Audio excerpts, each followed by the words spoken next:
The blood soaking through her red crop top wasn't hers. Her name is Nia Sterling, 28 years old, Black American, 6 years in a Level 1 trauma ER, and this morning she has $18, a diabetic mother running out of insulin, and 6 weeks to make rent. The resume in her bag was just rejected by the chief of staff at St. Marion. She stops at a gas station on Vermont and Slauson to buy coffee she cannot afford. He is standing by the counter. Han Se-jun, 36, head of the Han Syndicate. They call him the Quiet Blade. A black ink dragon coils up the right side of his neck, from the collarbone to the jaw. Bespoke black suit, platinum signet ring.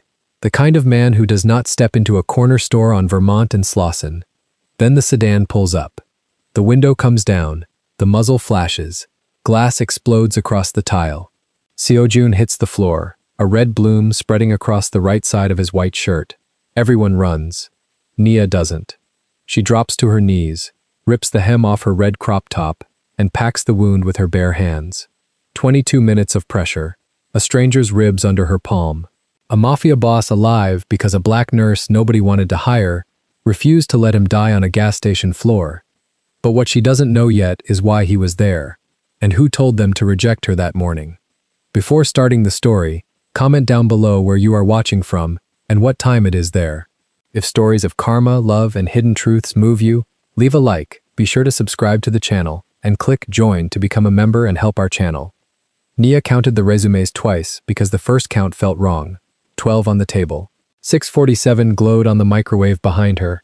The kitchen light was the yellow one, the cheap bulb she kept meaning to replace and never did, and it made the resume paper look older than it was. She tapped each stack with 2 fingers. St. Marion, Cedars, Good Samaritan, County USC, Kaiser Sunset, Providence. 12 hospitals in one folder, and every one of them already had her name in a system that had already said no. At the other end of the Formica table, Gloria held the insulin vial up to the light, like a woman reading a fortune. "How much?" Nia said, not looking up. "Enough for today, Mama. Enough for today, baby." Gloria set the vial down carefully. The cap clicked. Nia heard the click and did not look at it. Looking at it made the room smaller, and the room was already small enough. She reached for the coffee mug and slid the folded envelope out from under it. Sally Mae. She already knew what the envelope said. She had opened it 4 days ago and put it back under the mug, because under the mug was where things could wait. She opened it again anyway. Second and final notice. Default in 14 days. The number at the bottom had a comma she still could not get used to seeing there. She folded the paper along the same 3 creases and slid it back. $18 in the account, she said. "I heard you the first time." "I'm saying it again so it stops being a secret." Gloria laughed. It was a small, dry laugh, the kind she used when she wanted the room to breathe. She pushed her chair back and stood with the small, careful pull she'd started doing last summer, the one that said her left knee was voting no today. "You gonna eat before you drive?" "There's nothing to eat. There's toast." "I'll get something at the station." "With what?" Nia stood. She pulled the red crop top down over her waistband and squared it. The choker sat against her collarbone the way it always did, the small blue and gold beads catching the yellow light. She checked her braids in the black surface of the microwave, the 2 front strands falling right, the crown gathered clean. She pushed the turquoise earring back through the lobe. She'd been putting the same earrings in every morning for 6 weeks. The routine of it was the only steady thing she owned. 6 weeks, Mama." "6 weeks what?" "On the rent." Mrs. Alvarado said 6 weeks. Gloria did not answer right away. She turned to the counter and put a slice of white bread in the toaster and pressed the lever and watched the coils go red. She was not hungry. Nia knew this. The bread was for Nia to see, so Nia would leave with a picture in her head of Gloria making breakfast, not a picture of Gloria measuring insulin. "Then we'll figure it out in 6 weeks, Gloria said. "That's not figuring it out. That's the figuring we can do this morning." Nia stacked the 12 resumes in one pile and pushed them into the manila folder and pushed the folder into the small brown crossbody bag. She put her keys on top of the folder. She checked the bag twice because 6 weeks ago she had left the house without the folder and had sat in the parking lot of Kaiser Sunset for 20 minutes before she understood why the front desk was looking at her the way they were. "Kiss," Gloria said. Nia crossed the kitchen and kissed her mother's forehead. Gloria smelled the same as always, the almond cream she used and the coffee neither of them had made yet. "Take your phone off silent," Gloria said, "so I know where to find you." "I know where to find me too." "That's not the same thing." Nia stopped at the door. The toast popped behind her. Gloria did not turn around. "I'll be back by 2, Nia said. "St. Marian at 9, Cedars at 11:30, then home." "St. Marian," Gloria said. "What?" "Nothing, baby. Go on." Nia closed the door behind her and stood on the concrete landing for one breath. The apartment door was painted the same brown as every other door on the walkway. She could hear the couple 2 units down arguing about a car through the wall. She could hear a television somewhere below her playing a Spanish morning show. She held the strap of the crossbody bag with one hand and the keys with the other, and for one breath she did nothing.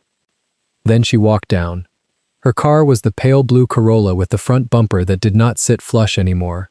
It sat under the same jacaranda tree it had sat under for 3 years, and the tree had done what jacarandas do to hoods. She unlocked it. She sat down. She put the folder on the passenger seat where she could see it.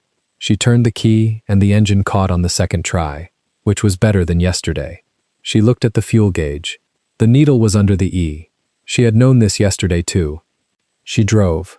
She drove to St. Marian first because St. Marian was on the way, and because St. Marian was the one she still had a chance at. 6 years of level 1 trauma, 2 commendations, a supervisor at County USC who had picked up the phone twice for her already. She had rehearsed the sentence about the gap in her employment for 2 weeks. She had rehearsed it in front of the bathroom mirror and in front of Gloria and in the shower, and she had trimmed it down each time until it was 1 sentence long. "My mother's insulin ran out, and I stayed home for 8 weeks to make sure she took it right." She could say that sentence and mean it and not cry. St. Marian had a parking garage that charged $4 for the first hour. She parked on the street. The lobby was cold in the way lobbies of hospitals are always cold. She showed her ID at the front desk. The woman at the desk was Filipina, older, with reading glasses on a beaded chain that made Nia think of her mother's, and then she made herself stop thinking about her mother's. The woman looked at the ID and looked at the folder and looked at Nia's red crop top. "You have an appointment," the woman said. "I have an interview at 9. "You're early?" "Yes, ma'am." "Sit." She sat. The chairs were the hard plastic ones that came in a molded row. A man across from her was holding a bandage to his eyebrow with 2 fingers. A child was sleeping on a woman's shoulder. Above the desk, a television played the local news with the sound off, and a caption at the bottom said something about a shooting in Koreatown last week that had left 3 men dead. Nia read the caption once and looked away. At 9:04, a man in a beige tailored suit walked out of the elevator with a file under his arm. He looked at the room and did not smile. He was tall and soft in the middle. His hair was silver, thinning, combed to the side. Silver-framed glasses, a double chin he had shaved carefully around. Dr. Richard Ellsworth, Chief of Staff. She knew the face from the hospital's website because she had studied every face on the hospital's website for 2 weeks. He looked at her. He did not walk toward her. He walked to the desk. He said something to the woman with the reading glasses on the chain, and the woman glanced at Nia and then back at him. Nia could not hear what he said. She saw his mouth move around 3 or 4 words. She saw the woman's face change. She saw the woman look down at her keyboard the way people look down when they have been asked to do something they do not want to do. He walked back to the elevator. He did not look at Nia again. The woman at the desk called Nia's name after another 3 minutes, and Nia stood up and walked over holding the folder against her chest. "Miss Sterling." "Yes." "There's been an error in scheduling. The position was filled internally last week. We apologize for the inconvenience." Nia looked at her. The woman did not look up from the keyboard. "Last week?" "Yes, ma'am. I confirmed the interview on Monday." "There's been an error. Can I speak to Dr. Ellsworth?" "Dr. Ellsworth is unavailable." The woman still did not look up. Nia felt the heat come into her face and she made her face do nothing about it. She had felt this heat before. Each time she had walked out with her chin up, because walking out with her chin down was a habit she had promised herself she would not learn. "Thank you," Nia said. "Have a nice day, Miss Sterling." She did not have a nice day. She walked out through the sliding doors and stood on the sidewalk for one breath and looked up Vermont at the traffic coming down the hill. She had 11 resumes left. She had Cedars at 11:30. She had 2 hours. She got back in the Corolla. She put the folder on the passenger seat. She started the engine on the first try this time. She drove. Vermont Avenue past 9 in the morning had thickened. She took the right lane because the right lane meant she could pull off if the engine did the thing it sometimes did. She passed a woman pushing a stroller. She passed a man selling oranges out of a cooler. She passed the church with the blue letters that said God sees you, and she did not look at it, because she had made a rule about not looking at signs that made promises. At Slauson, the gauge chimed. She said one bad word. She said it quietly, because she was alone in the car, and the quiet was for herself. The 76 station on the corner had the sign lit up because the sign was always lit up. She pulled in behind a black SUV that was idling with its lights off. She pulled around the SUV to the pump and stopped and killed the engine. $18. She got out. The air smelled like gasoline and warm asphalt. She swiped the card at the pump and watched the little screen tell her it was thinking. It thought for a long time. It printed a receipt she did not need and asked her for a zip code. She gave it, and then asked her to select a grade. She pressed regular. She pulled the nozzle out. The trigger clicked when she squeezed it, and the numbers on the pump started moving, and she watched the dollars climb the way she always watched the dollars climb. $9. She could stop at 9 and have 9 left for tomorrow. She could stop at 12 and have 6 left. She let it run to 15 and squeezed her fingers off the trigger. $3 left in the account. She could live with 3. She hung up the nozzle and put the cap back on and pushed the small door until it clicked. She locked the car with the fob. She walked toward the little store because her mouth was dry and there was a water fountain along the back wall that she'd used before without buying anything. The bell over the door made the sound bells over doors make. Inside, the fluorescent hummed. A woman at the register was arguing with a man about lottery tickets in 2 languages that shared none of the same words. The coffee station was against the far wall, past the chip aisle, and Nia turned toward it because turning toward the coffee station put her back to the register and let her drink from the fountain without anyone watching. He was already there. Nia noticed him the way a nurse notices a body in a room. Not the face first, the posture first. He was standing at the coffee station with his back 3/4 to her, pouring hot water into a paper cup, one hand steady on the lever. Black suit. White shirt open at the collar. The collar was open just enough. The tattoo climbed his neck. It came up out of the shirt on the right side, a black line that turned into a scale, and then another scale, and then she saw the shape of a claw at the jaw. A dragon. Fine ink, matte, no color. Traditional. Her eyes moved before her mind did. Down the line of the neck, across the shoulders that filled the suit the way suits are supposed to be filled, back up to the profile she could half see. Sharp jaw, straight nose, a pale line across the left eyebrow. He was not looking at her. He was looking at the paper cup. She looked away. She drank from the fountain. Cold water.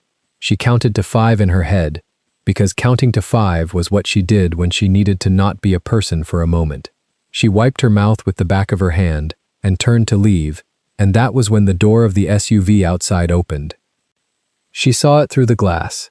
The SUV that had been idling with its lights off. The door opened. A man in a black hoodie stepped down. He had a black balaclava rolled around his neck like a scarf that had not decided yet. His right hand was inside the jacket. Nia's body moved before her brain finished the sentence. She dropped. She dropped the way trauma nurses drop, low and to the side, one hand out, one knee down, and she said something out loud that she did not remember saying. The man at the coffee station turned his head. He saw her on the floor. He saw her hand pointing at the glass. He read her face in half a second and he moved. The glass came apart. It did not sound like glass. It sounded like a thing that had never been glass, a hard crack that was 3 cracks stacked on top of each other, and then the paper cups on the shelf behind him jumped, and then the man in the black suit turned his shoulder toward the glass and stepped once toward Nia, and something hit him. He grunted. That was the sound, a grunt, not a shout. A short, low breath punched out of him. He went down on one knee behind the chip aisle. His right hand went to his right side. The white shirt on his right side was not white anymore. It was becoming a color. The color was moving. Nia was already crawling. She crawled on her elbows across the tile the way she had crawled in drills at County USC, when the drill instructor said active shooter, and everybody had to prove they knew what floor meant. She heard the woman at the register scream. She heard the bell over the door. She heard the SUV outside. Tires, a shout. Another shot that hit something metal at the back of the store. She did not lift her head. She reached him. He was on one knee, one hand against the metal shelf, the other pressed flat against his right side. His face was pale under the fluorescent. His eyes were not panicked.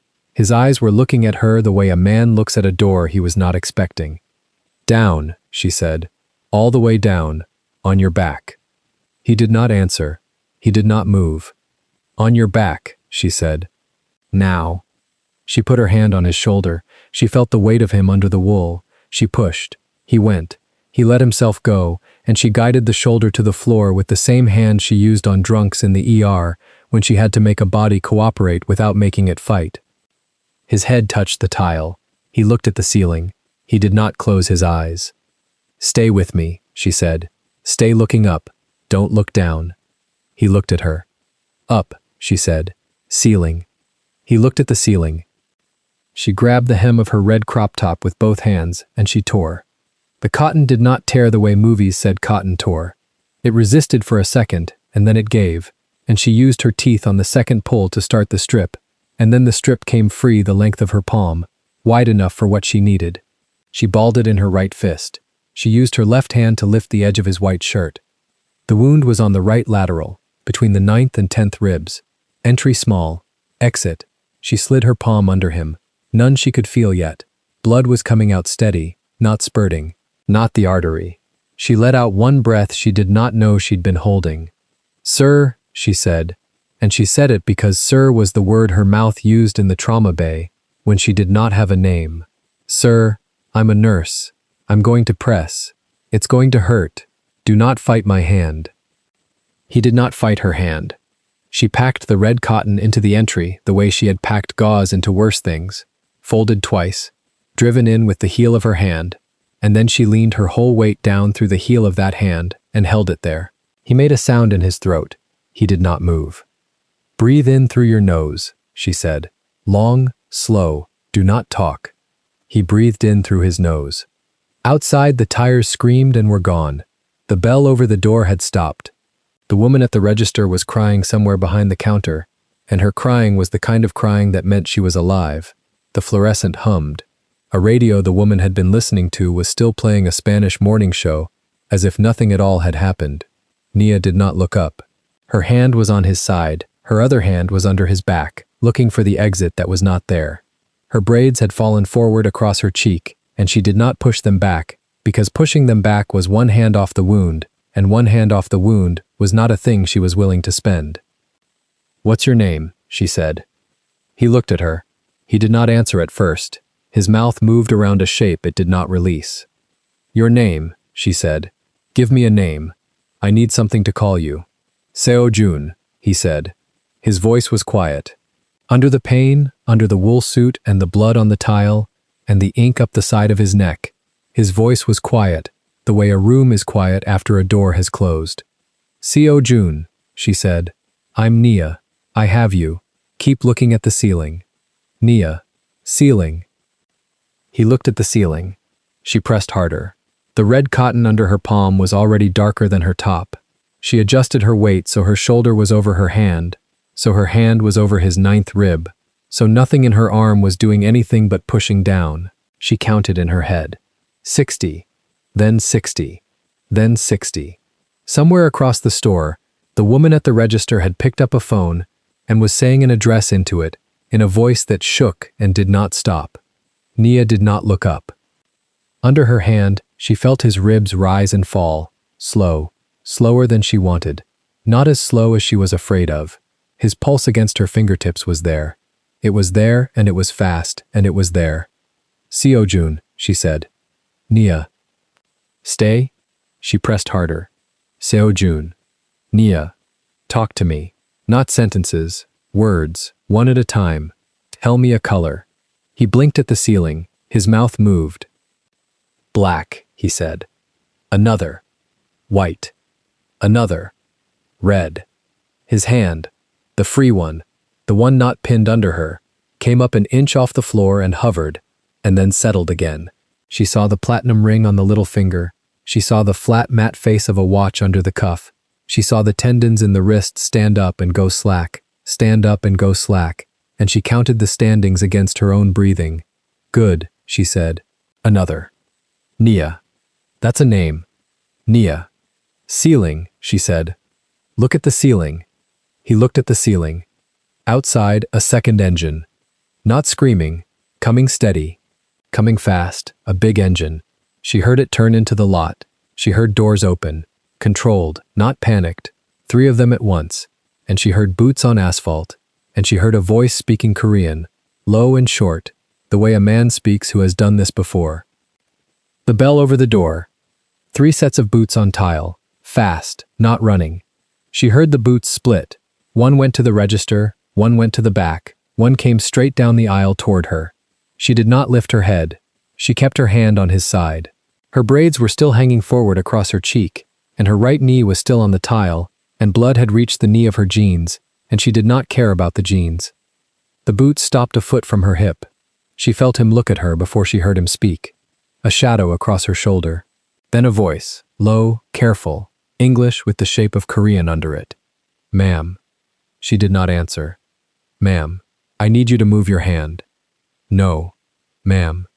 You move my hand and he bleeds out on this floor, she said. She did not lift her head. You have a vehicle? You have gauze. Get the gauze. Now. A pause. 1 breath. 2. Do-yoon, the man on the floor said. His voice was thin. She stays. The man beside her said 1 word in Korean. It was not a question. From the direction of the SUV outside, she heard the sound of a hard case opening on asphalt and then boots coming back. Fast now, actually running, and then a black nylon roll landed on the tile beside her knee and unrolled, and inside it were the things she had asked for and things she had not thought to ask for. She looked up for the first time. The man crouching over her was in his 40s, square jaw, gray at the temples, charcoal suit, black turtleneck, gloves in his hand instead of on his hands, because gloves on his hands right now would slow him down. His eyes were the eyes of a man who had counted every exit in the store already. He met her look for half a second. Nurse, he said. 6 years. Level 1. County USC. Name. Nia Sterling. Do-yoon, he said, and he said it like he was giving her something she could use. What do you need? Pressure bandage. Chest seal if you have one. Hemostatic gauze. 2 IV bags of saline if there's saline in that roll. And whatever car you brought, back it up to that door and open the back. Hospital is... No hospital. The words came out of her before she had time to be surprised by them. She said them because she had felt the man under her hand say them first. Some flinch in his ribs when she'd said the word out loud 2 minutes ago that she had catalogued without noticing. She said them because a man with a dragon up his neck and a suit like this one, and 3 men arriving in 90 seconds in a black SUV, was not a man who was going to a public trauma bay in East LA, and she had known that the second she saw the SUV in the lot. Do-yoon looked at her. His face did not change. Then he nodded once. Bel Air, he said, to no one, and to everyone. Call ahead, doctor at the gate. Behind him, one of the other men was already on a phone speaking Korean fast and low. Nia did not lift her hand. She let Do-yoon slide the hemostatic gauze under her palm, and she moved her palm 1 inch at a time and packed the new gauze in on top of the red cotton without ever letting the wound see air, and she pressed down again, and the bleeding under her hand slowed by a measure she could feel in her wrist. Seo Jun, she said, still with me. Still. Good. Do-yoon was talking to her again. She heard him without looking. We are going to lift him on my count. You do not lift. You keep your hand where it is. You walk with us. Understood. Understood. 3, 2, 1. They lifted. She walked. Her hand did not leave his side. The tile went past under her sneakers, and then the threshold of the door, and then asphalt, and then the open back of a black SUV that had been backed up so close to the door that she took 2 steps and she was inside it, kneeling on a bench seat that had been laid flat, her hand still where it had been for 4 minutes now, and Do-yoon was already climbing in beside her with the IV bag in his fist. The door closed. The SUV moved. She did not look out the window. She looked at the man on the seat under her hand. The white shirt was almost entirely gone under her palm now. His eyes were half open. His breath was slow and steady, in a way she did not entirely trust. "Seso-jun. Nia. Stay." He looked at her. Under the pain, his eyes had done something they had not done in the store. They had softened, only at the corners, only for 1 second, and only because he was looking at her and not at the ceiling. Then he looked at the ceiling again because she had told him to, and she pressed harder, and the SUV took a corner and climbed the hill. She did not lift her head. Her hand stayed where it was. 90 seconds. Park Do-yoon said it into her ear like a promise and like a threat. He had come through the shattered glass door without ducking. Charcoal suit, black turtleneck, gloves already on, earpiece coiled behind his ear. 2 more men behind him in dark coats, moving without noise, sweeping corners of the gas station with their eyes and their guns. Nia did not lift her head. Her hand stayed where it was. "Ma'am?" Do-yoon crouched next to her. His voice was low and clean. No accent she could place. No shake in it. "Do not move your hand. I know. I have a stretcher. I know." She felt him watch her fingers for 1 second. The pressure, the angle, the packed strip of red cotton disappearing into the wound. He nodded once. He did not touch her. He turned his head and said something in Korean into his cuff. 3 words, sharp. The 2 men brought the stretcher. Black nylon, telescoping poles, no hospital logo. It had never been in a hospital. "On 3, we lift him. You keep your hand exactly where it is. You move with us. On 3. Hana, Dul, set." They lifted. Seol-jun's body came up in one clean movement, and her hand went up with it. Forearm flush against his ribs, elbow locked, palm sealed. She stumbled 2 steps to stay with him, and Do-yoon's hand caught the small of her back. Steady, impersonal, the way you steady a piece of surgical equipment on a rolling cart. The SUV was already at the pump.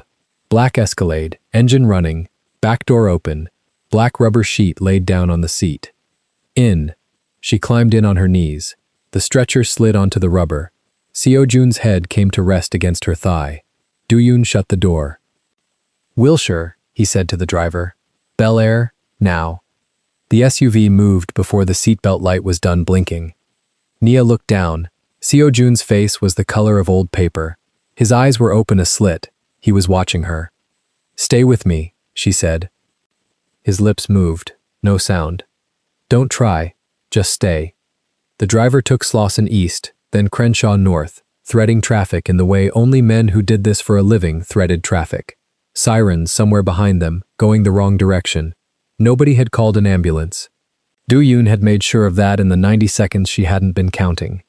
She kept the pressure. Her right hand was cramping. She switched, left palm down, right hand replacing the pack strip, because the first strip was saturated now, dark red edging to black where the blood had cooled against the cotton. She tore another strip from her hem with her teeth. The red crop top was 2 inches shorter now than when she had left her mother's kitchen. "Ma'am?"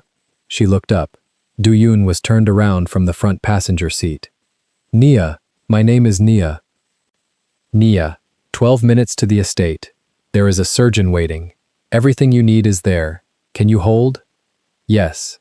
If he stops breathing, I need to know before he stops. His breathing is shallow but steady. Right lung is not collapsing. Yet." Do-yoon's eyes moved to her face for the first time. A short look. Then he turned back around. She watched the freeway signs slide past through the tinted window. The 10 West, La Cienega North, Beverly Glen. Each turn took them further from any hospital she had ever worked in. Further from any hospital, period. She had not asked where they were going. She had not asked why they had not called 911. She had not asked who had shot him. She would ask none of these things until his blood was inside him instead of on her. Somewhere on Beverly Glen, his hand moved. His fingers found the fabric of her jeans at the knee and closed on it. Not gripping, just holding. She looked down. His eyes were open a little wider now. "You?" he said. The word came out on almost nothing. "Why?" Later. "Why?" "Because you were bleeding." His fingers stayed on her knee. The gate came up out of the hedge like it had been waiting for them. Wrought iron, 12 feet, no house number. It opened before the SUV touched it. A gravel drive curved up between old sycamores and did not show the house until the last turn. Then the house was there, all at once, low and long and pale. No columns, no drama. The kind of house that costs everything and refuses to say so. The SUV did not stop at the front door. It kept going, around the east wing, down a short ramp, into an underground bay with white tile floors and fluorescent light. A garage that was not a garage. The doors were open, 2 men in scrubs waiting with a gurney. Behind them, a woman. Late 30s, Korean, rimless glasses, hair pulled back, navy scrubs, white coat, black gloves already on, stethoscope around her neck. She did not look at Nia. She looked at the wound. How long has pressure been maintained? 22 minutes. Nia did not have to check a clock. She had been counting. Packing. Cotton. 2 strips from my shirt. Entry only or through and through? Entry only. High right torso, between 4th and 5th ribs, lateral. No exit. Breathing. Shallow, 22, no crackle, no gurgle, right lung is holding. The surgeon looked at her. Then, 1 long second. Come with us. Do not release pressure until I tell you to release it. Understood. They moved him inside on the gurney. Through a set of steel doors into a room that had no business being under a house in Bel Air. Overhead surgical lamps. Monitors already on. Blood in a small refrigerator against the wall. Labeled by type. O negative. 2 units. Waiting. Someone had built this room for exactly this. Not for tonight, for any night. On 3, we transfer. Nia, Hana, dual, set. They transferred him.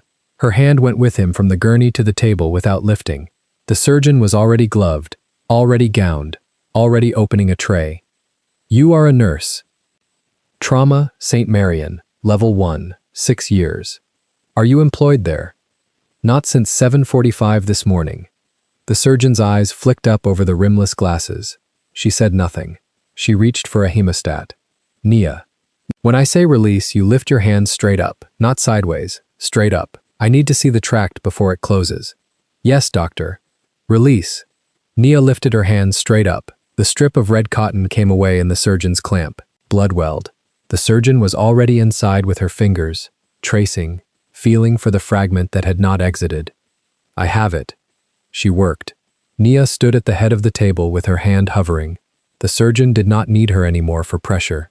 But she did not tell her to move, and Nia did not move. She stayed within reach. She watched the monitor. Blood pressure 90/60. Heart rate 110. Oxygen 92. Bag him. A nurse in the corner squeezed the ambu bag. Oxygen climbed to 96. The fragment came out at 14 minutes. Copper-jacketed, deformed, the color of old brass. The surgeon dropped it into a metal basin. It made a sound. He's stable. Nobody in the room reacted. It was the kind of stable that could still turn. They closed him in layers. Muscle, fascia, skin, blue silk suture, small tight bites, a hand that had done this hundreds of times. Do-yoon stood at the wall the entire time. He did not sit. His hands were folded behind his back. He watched Seo-jun's face, not the wound. When the last suture was tied, Dr. Yoon Ha-yoon straightened. She stripped her outer gloves. She looked at Do-yoon. He will live. Do-yoon closed his eyes for 1 second. That was the only thing his face did. Then Dr. Yoon looked at Nia. Come with me, wash your hands. Nia followed her through a side door to a stainless steel sink. Dr. Yoon stood next to her while she washed. The water ran red for a long time, then pink, then clear. Nia's hands were shaking now. They had not shaken at the gas station. They shook now. You held pressure for 22 minutes. You packed a torso wound with a cotton strip torn from your own shirt. You brought his oxygen from what would have been 0 to 92. I don't want anything for it. Dr. Yoon shut off the water. That is not what I asked. You didn't ask anything. I am asking you to stay. 48 hours. He needs a nurse in the room. I need a nurse I trust in the room. You do not leave this estate. You do not use your phone. You will be paid. Well? Nia dried her hands on a folded white towel. She thought about her mother's insulin. She thought about the $18 in her bag. She thought about Sally Mae. She thought about the last thing she had said to her mother that morning.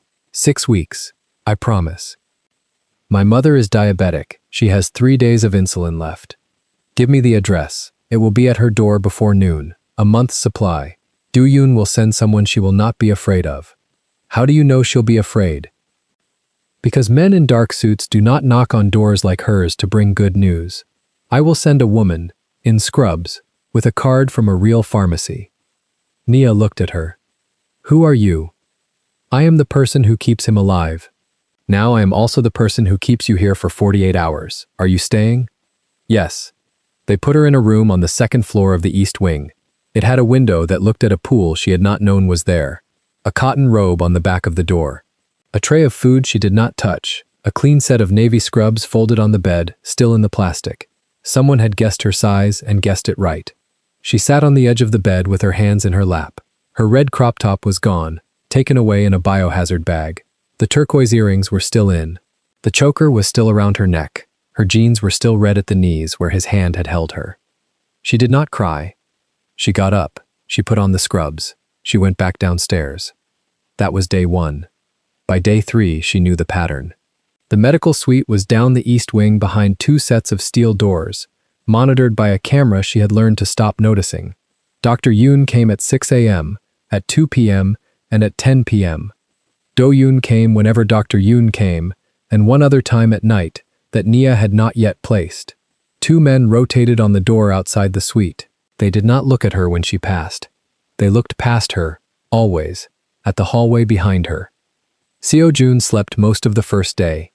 He woke on the second morning long enough to look at her and say her name once, softly, as if testing whether he had gotten it right in his sleep. He had. Then he slept again. By day 3 he was sitting up, loose black silk pajama pants, white cotton undershirt, a robe half open. The dragon on the right side of his neck ran up from his collarbone to a point just under the jaw, black ink, fine work, a coiled body, and one single visible eye. She had not looked at it directly for 3 days. This morning she looked. You are staring at my tattoo. I have been in a room with your ribs for 3 days. Your tattoo is the least of what I have seen. He almost smiled. Nia Sterling. You remembered. You said it in the SUV. To Do-yoon. You were unconscious. I was mostly unconscious. She hung the empty IV bag on the pole. She checked the drain. Clear. Barely serous. His color was back. His breathing was easy. On any real ward she would have been talking discharge. You should not be on my payroll. I am not on your payroll. You are. Dr. Yoon said I would be paid. By me. By whoever cuts the check. I do not need to know. He was quiet a moment. You are angry. I am not angry. Something? I am tired.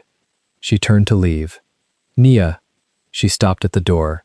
Thank you. She did not turn around. You are welcome. She went out. The hallway outside the medical suite ran the length of the east wing, marble floor, recessed lights, no art on the walls, which was the thing about this house she had noticed first. Nothing on the walls anywhere. No photographs, no paintings, no mirrors except in bathrooms. As if the man who lived here did not want to see himself and did not want anyone else to see him either. She walked toward the kitchen. She needed water.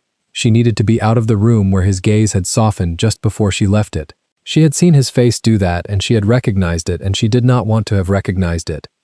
She was passing the small office off the hallway, the one with the door that was always closed, when she heard Do-yoon's voice. She did not stop. She kept walking, but the door was open a crack and the words came through. Ellsworth is a problem. She was 3 steps past when the name landed. Ellsworth. She kept walking. She did not slow. She kept her face empty. She went into the kitchen. She got a glass. She filled it at the sink. She stood at the sink with her back to the door and she drank the water and she thought. Dr. Richard Ellsworth, Chief of Staff, St. Marion, 6th floor, beige suit, silver-framed glasses, rejected her Tuesday for a job she was overqualified for. Told her the trauma unit was moving in a different direction. Told her, softly, that her attitude might read as combative to a review board. She had gone home and cried in the bathroom with the fan on so Gloria would not hear. That was Tuesday. Today was Thursday. She walked back down the hallway. The office door was still open a crack.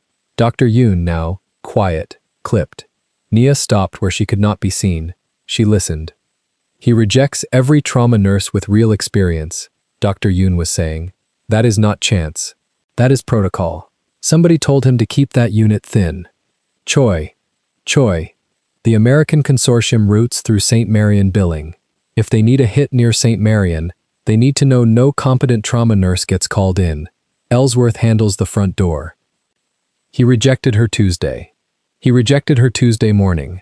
She was on the corner of Vermont and Slauson at 9:14 a.m. because she had nowhere else to be.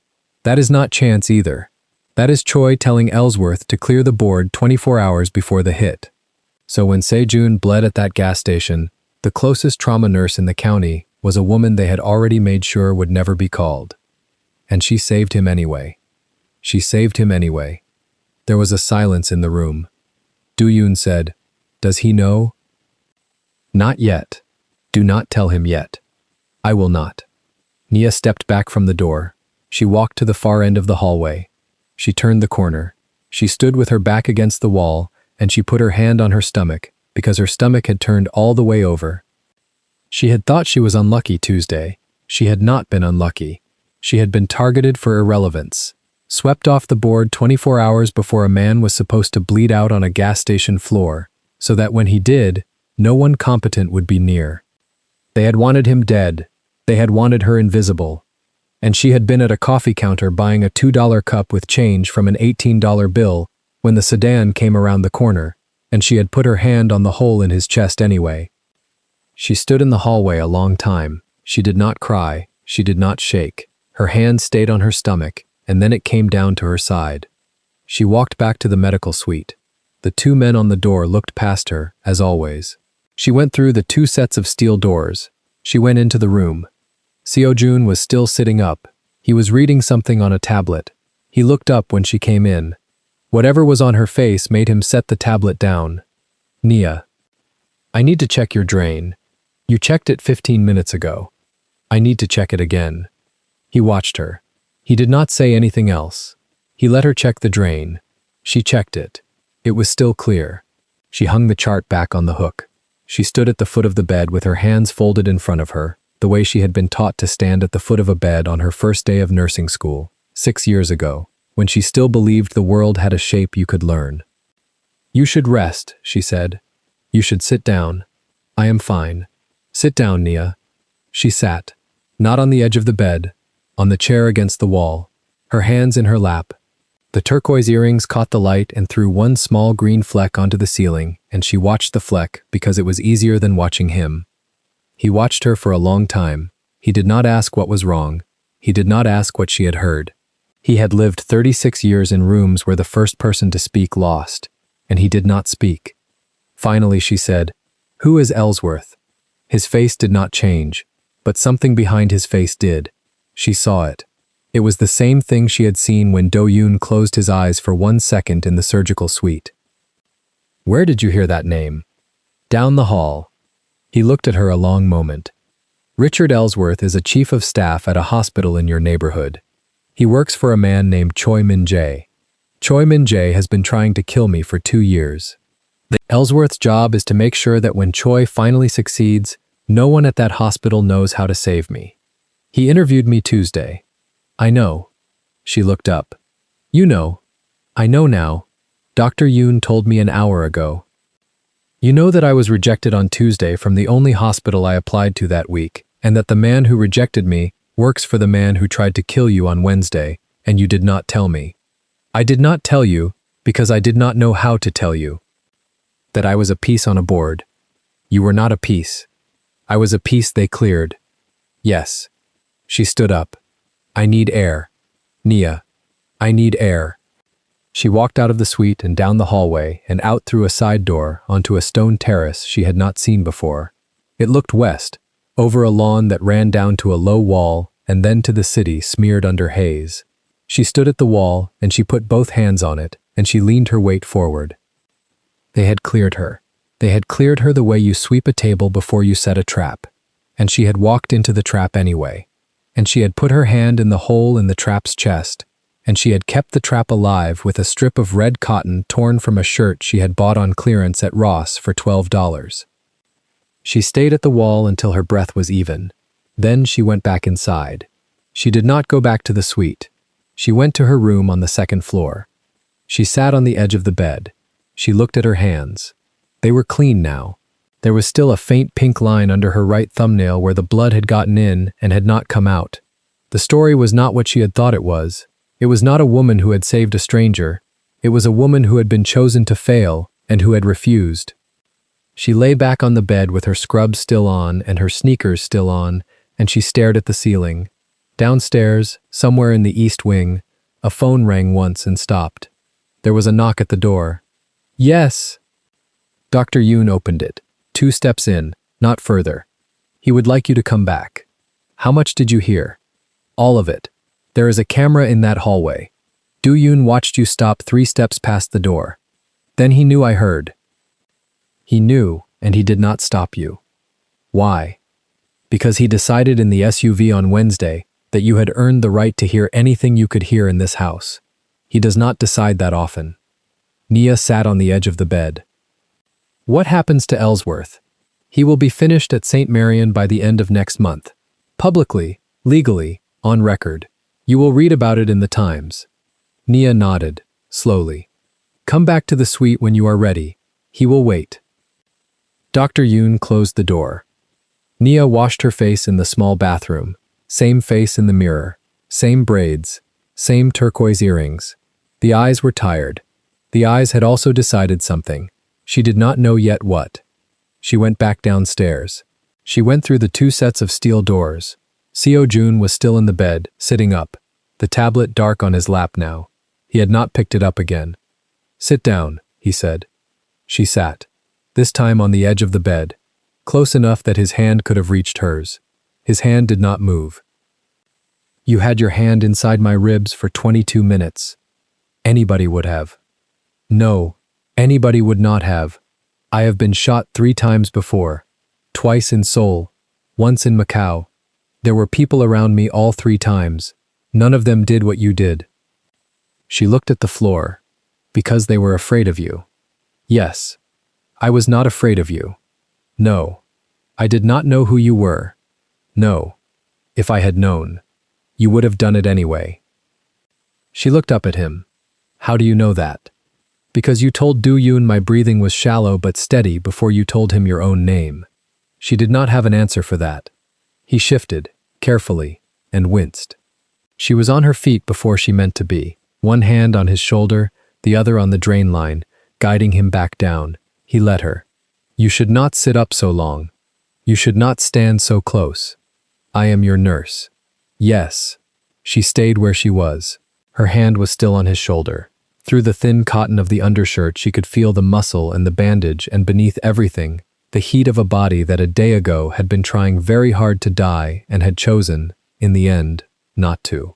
She took her hand off his shoulder. I will be back in an hour to change the dressing. Nia. She stopped at the door. When Ellsworth is finished, I would like you to know before it is in the Times. Do not do that for me. I am not doing it for you. I am telling you, because it is your name that was on the file he rejected. You should hear it from me first, not from a newspaper. She did not turn around. She spoke to the door. All right? She went out. The hallway was empty. The 2 men on the door looked past her, as always. She walked down the marble floor with her hands loose at her sides and her jaw set, and she thought about her mother, and she thought about the insulin that had arrived at Gloria's door that morning, delivered by a woman in scrubs with a card from a real pharmacy, and she thought about Sally Mae, and she thought about the offer letter she did not yet know was already being written on stationery from a hospital she had never dared apply to. At the end of the hall, Do Yoon was at a window, back to her, watching the drive. He trusts you, he said, without turning. I did not ask him to. I know. Do you trust me? He turned. His face was flat. Not yet. Good. I did not save him so you would trust me. I saved him because he was bleeding. His mouth did something that might have been the beginning of a smile. He said one thing in the SUV before he lost consciousness. He said, "The woman is not afraid." She looked at the drive. Beyond the closed gate was the road that led back to East LA, to a chipped Formica table, to a mother measuring insulin from a fresh vial for the first time in a month. He was wrong. I was afraid. I was more afraid of watching him die than I was of him. Du-yoon did not answer. She left him there. She walked back to her room. She sat on the edge of the bed and looked at her hands.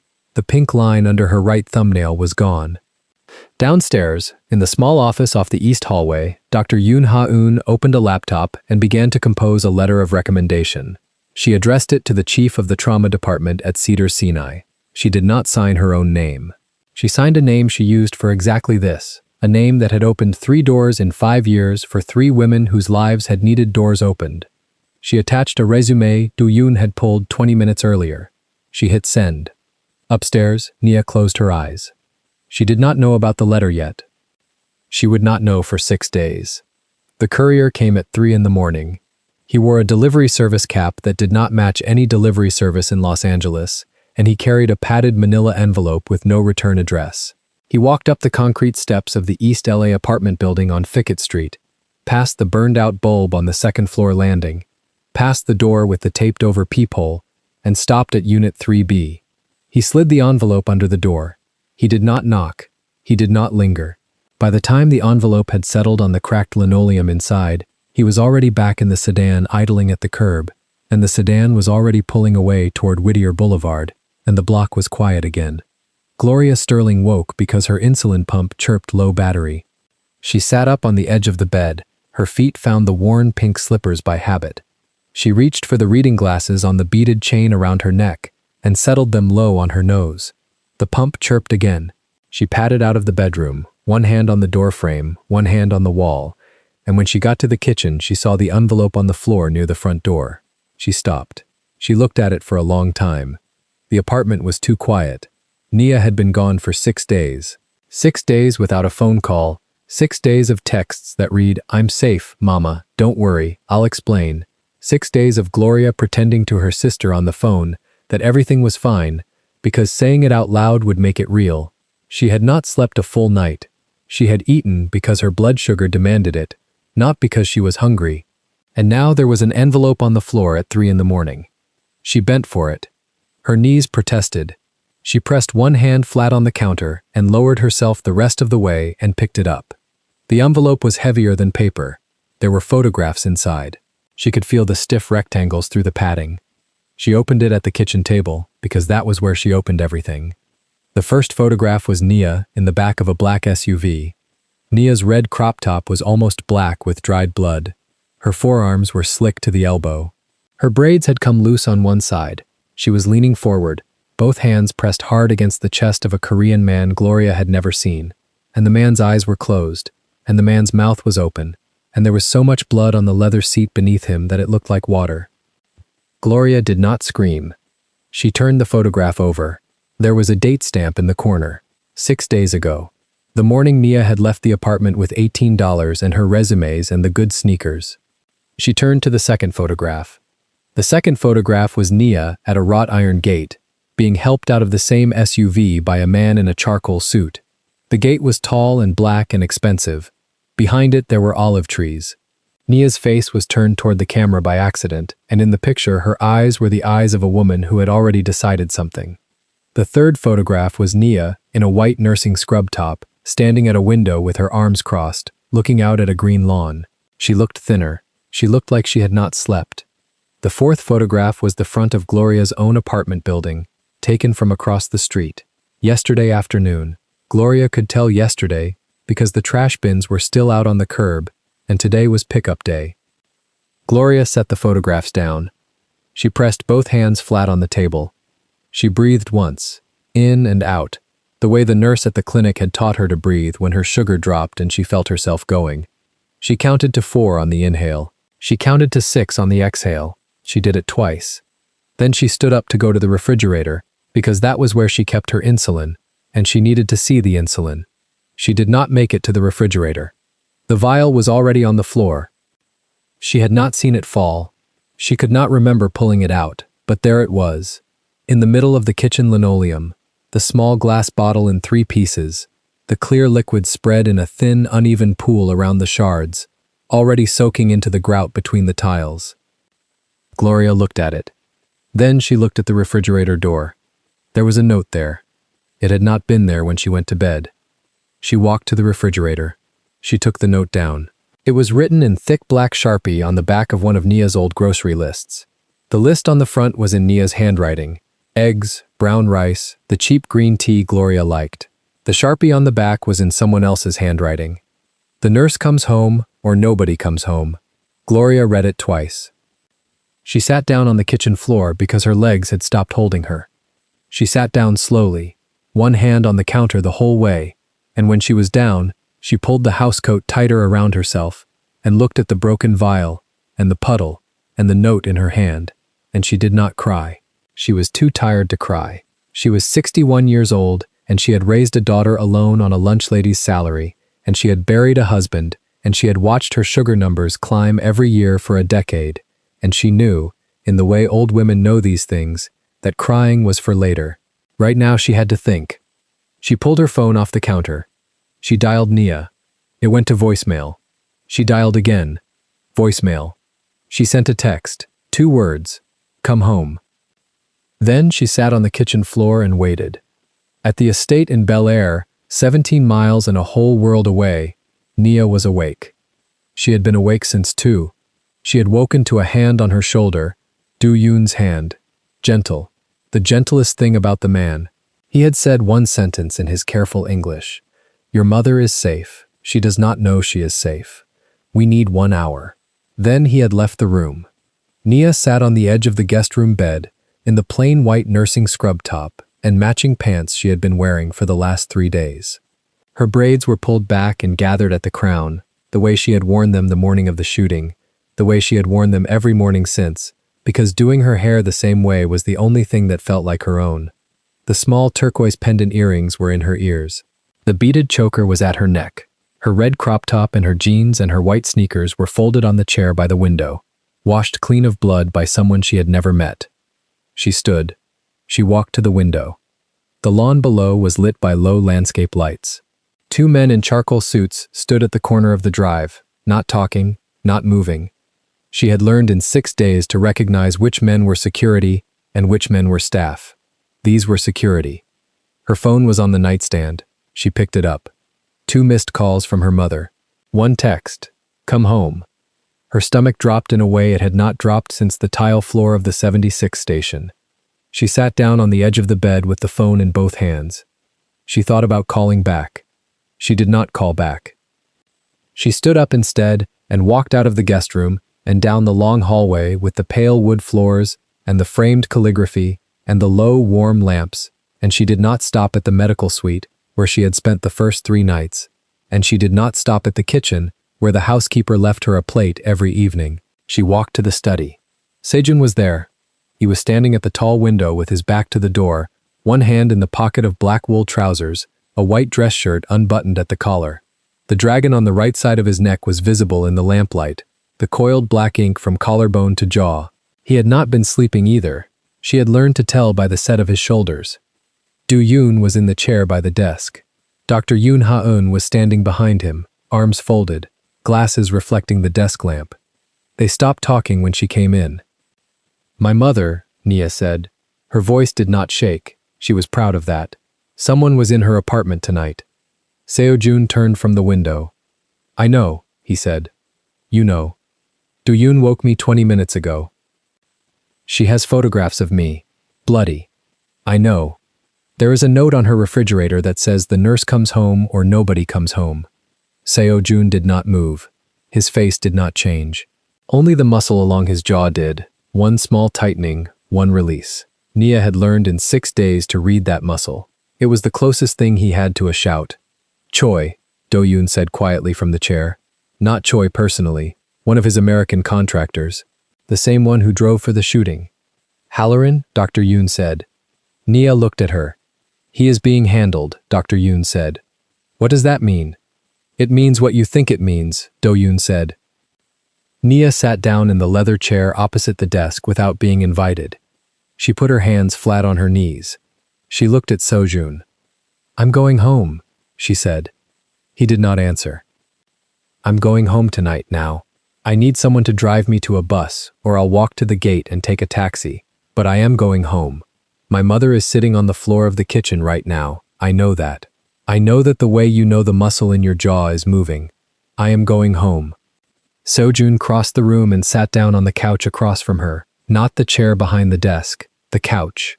He put his forearms on his knees. He looked at her the way she had seen him look at nothing else, as if she were the only object in the room worth studying. "If you go home tonight," he said, "she dies. You don't know that. I know that. You have men outside her building right now. Yes. So keep them there. I will keep them there. That is not the question. Then what is the question? The question is whether you go home tonight and Choi's next courier comes at 4 in the morning with a knife instead of an envelope. The men outside her building are watching the sidewalk. They are not inside her apartment. They cannot be inside her apartment without her permission, and she does not know they are there, and if I put them in her apartment tonight without warning her, she will call the police, and once the police come, everything I have built to keep her invisible collapses in 1 hour. So warn her." "That is what I am asking you to let me do." Nia looked at him. "Explain," she said. He explained. He explained in short sentences, in the flat, calm voice she had come to know, the voice that had told the doctor which vein to work with and which artery to leave alone. He explained that from the moment she had packed his wound with the strip of her red crop top on the tile floor of the 76 station, Choi Min-jae had understood 2 things. First, that Seo-jun had survived, and second, that a specific black woman had made him survive. Choi did not care about the woman as a woman. Choi cared about the woman as a lever. Every hour she remained inside the estate, she was a lever Choi could not reach. Every hour she was outside the estate, she was a lever Choi could pull. Her mother was the counter lever. "He is telling me," Nia said, "that if I leave you, he kills her." "He is telling you," Seo-jun said, "that if you leave me in a way he can see, he kills her. And if I stay, he keeps sending photographs. For a while. For how long? Until we finish him. How long is that?" 6 weeks, perhaps 8. Nia laughed. It was a short, flat sound, not a laugh at all. 8 weeks. My mother is going to sit on the kitchen floor with broken insulin for 8 weeks. "Her insulin is being replaced," Du-yoon said. "There is a pharmacy courier at the door in 19 minutes. He wears a real uniform for a real company. He will hand her a full box. He will tell her the manufacturer is issuing a recall replacement. She will believe him because the paperwork is genuine. You bought a pharmacy." We rerouted 1 delivery. Nia pressed both hands against her face. She held them there. When she took them down, her eyes were wet, but nothing had fallen yet. "I want to leave," she said. "I know," Seo-jun said. "I want to leave right now. I know. I am not asking your permission. I am not giving it or refusing it." She stood up. She walked to the window. She looked down at the 2 men at the corner of the drive. She thought about the wrought iron gate and the long slope of the drive and the security booth at the bottom. And she thought about her mother sitting on the kitchen floor with a Sharpie note in her hand. And she thought about the strip of red cotton she had ripped from her own shirt 6 days ago and pressed into a stranger's ribs. She turned around. "I am going to pack a bag," she said. "In 10 minutes, I am going to walk to the gate. If the gate opens for me, I will believe you when you tell me my mother is safer with me here. If the gate does not open for me, I will know what you are." Seo-jun stood. He nodded once. "The gate will open," he said. She walked out of the study without answering. She packed the bag in 8 minutes. There was almost nothing to pack. The red crop top, the jeans, the sneakers, the small brown crossbody. The turquoise earrings stayed in her ears. The choker stayed at her neck. She left the white scrubs folded on the chair. She left the guest room lamp on because she could not bring herself to turn it off. Turning it off felt like admitting something. She walked down the long hallway. She walked past the study. The door was closed. She did not look at it. She walked past the medical suite where 6 days ago she had held her hand inside a stranger's ribs for 22 minutes. The door was open. The bed was made. The monitors were dark. She walked out the front door of the estate. The night air was cold, in a way Los Angeles nights were almost never cold. She walked down the wide stone steps in her white sneakers, past the fountain that did not run at night, past the olive trees, down the long curving drive toward the gate. The 2 security men at the corner did not follow her. They watched her walk, that was all. The drive was longer than she remembered. 6 days ago she had come up it in the back of Do-yoon's SUV, with both hands pressed into Seo-jun's chest, and she had not seen any of it. Now she saw all of it. The low garden lights, the gravel edge, the tall dark hedges on either side. Her sneakers made a soft crunching sound on the drive that she had not heard the first time, because the first time she had been listening to a man breathe. She reached the gate. The wrought iron was taller than she remembered. She could see the street through the bars. Empty. A single street light on the far corner. No car, no taxi, no bus that had ever run this hill. There was a keypad on the small stone post. She looked at it. She had not been given a code. She pressed the intercom button. Nothing happened. She pressed it again. Silence. She stepped back from the gate. She looked up at the top of it, the ornamental spikes, the small camera on the left post, the small red light on the camera that was not blinking. She pressed the intercom a third time. Silence. She stood at the gate with her small brown bag over her shoulder and her mother's text on the phone in her hand, and the cold pressing through the thin cotton of the crop top, and for one long minute she believed what she had told herself she would not believe. She believed he had locked her in. She believed everything he had said in the study had been the careful voice of a man who talks in flat sentences because flat sentences hide the cage. She believed she had held a killer alive for 22 minutes, and now the killer had her. Her hand tightened on the strap of the bag. She thought about climbing. She looked at the ornamental spikes, and she measured them with her eyes, the way she had measured 100 bodies in the trauma bay, and she calculated that she could get over the top, and that she would tear the crop top, and possibly her forearm, and that she would land wrong on the other side because her sneakers had no grip, and that once she was on the other side she would still be 17 miles from her mother with no phone signal because she had checked, and there was no signal on the drive. She thought about screaming. She thought about who would hear.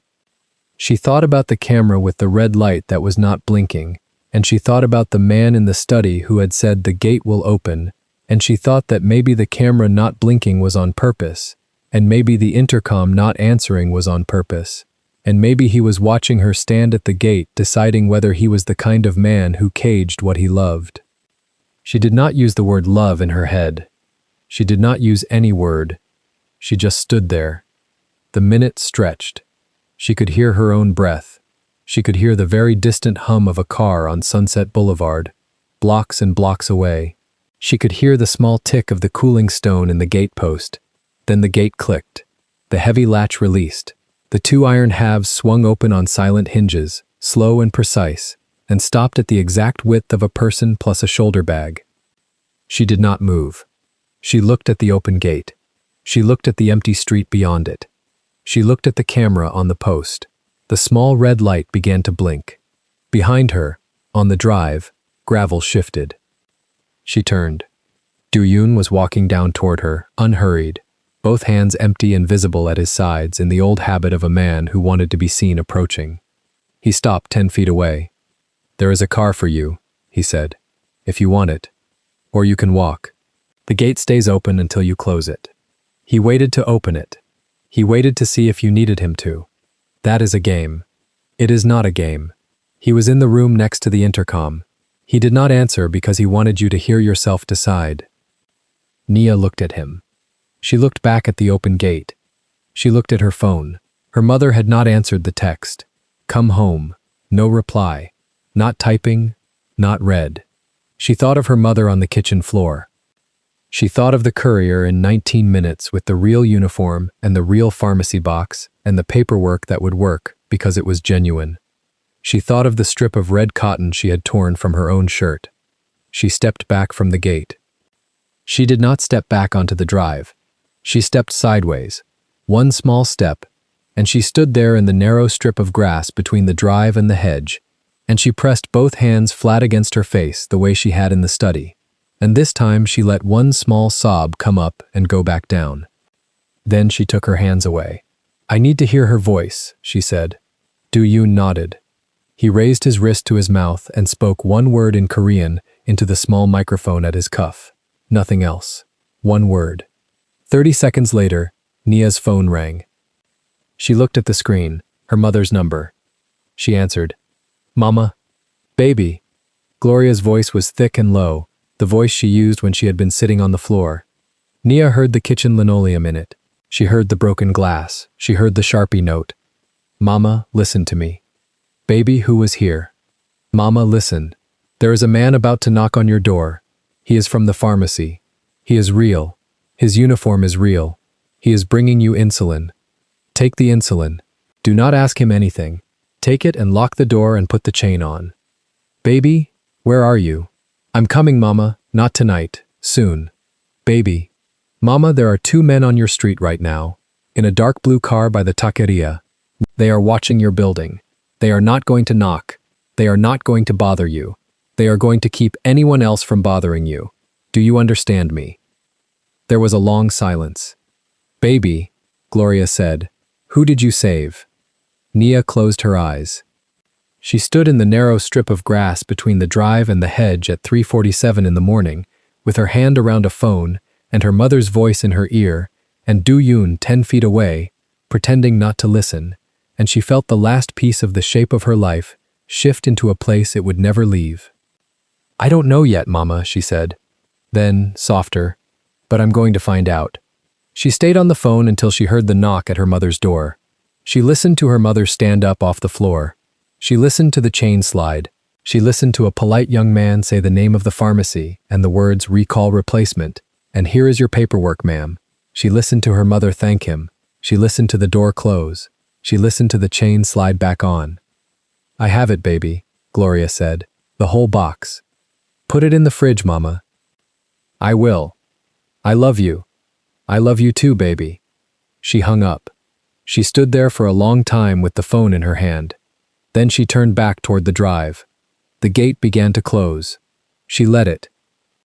She walked back up the long slope past the olive trees and the fountain and the wide stone steps, and she did not look at Do Yoon walking a respectful distance behind her, and she did not stop at the study, and she did not stop at the medical suite, and when she got to the guest room she sat down on the edge of the bed in her red crop top and her jeans and her white sneakers, with the brown bag still on her shoulder, and she stared at the folded white scrubs on the chair by the window.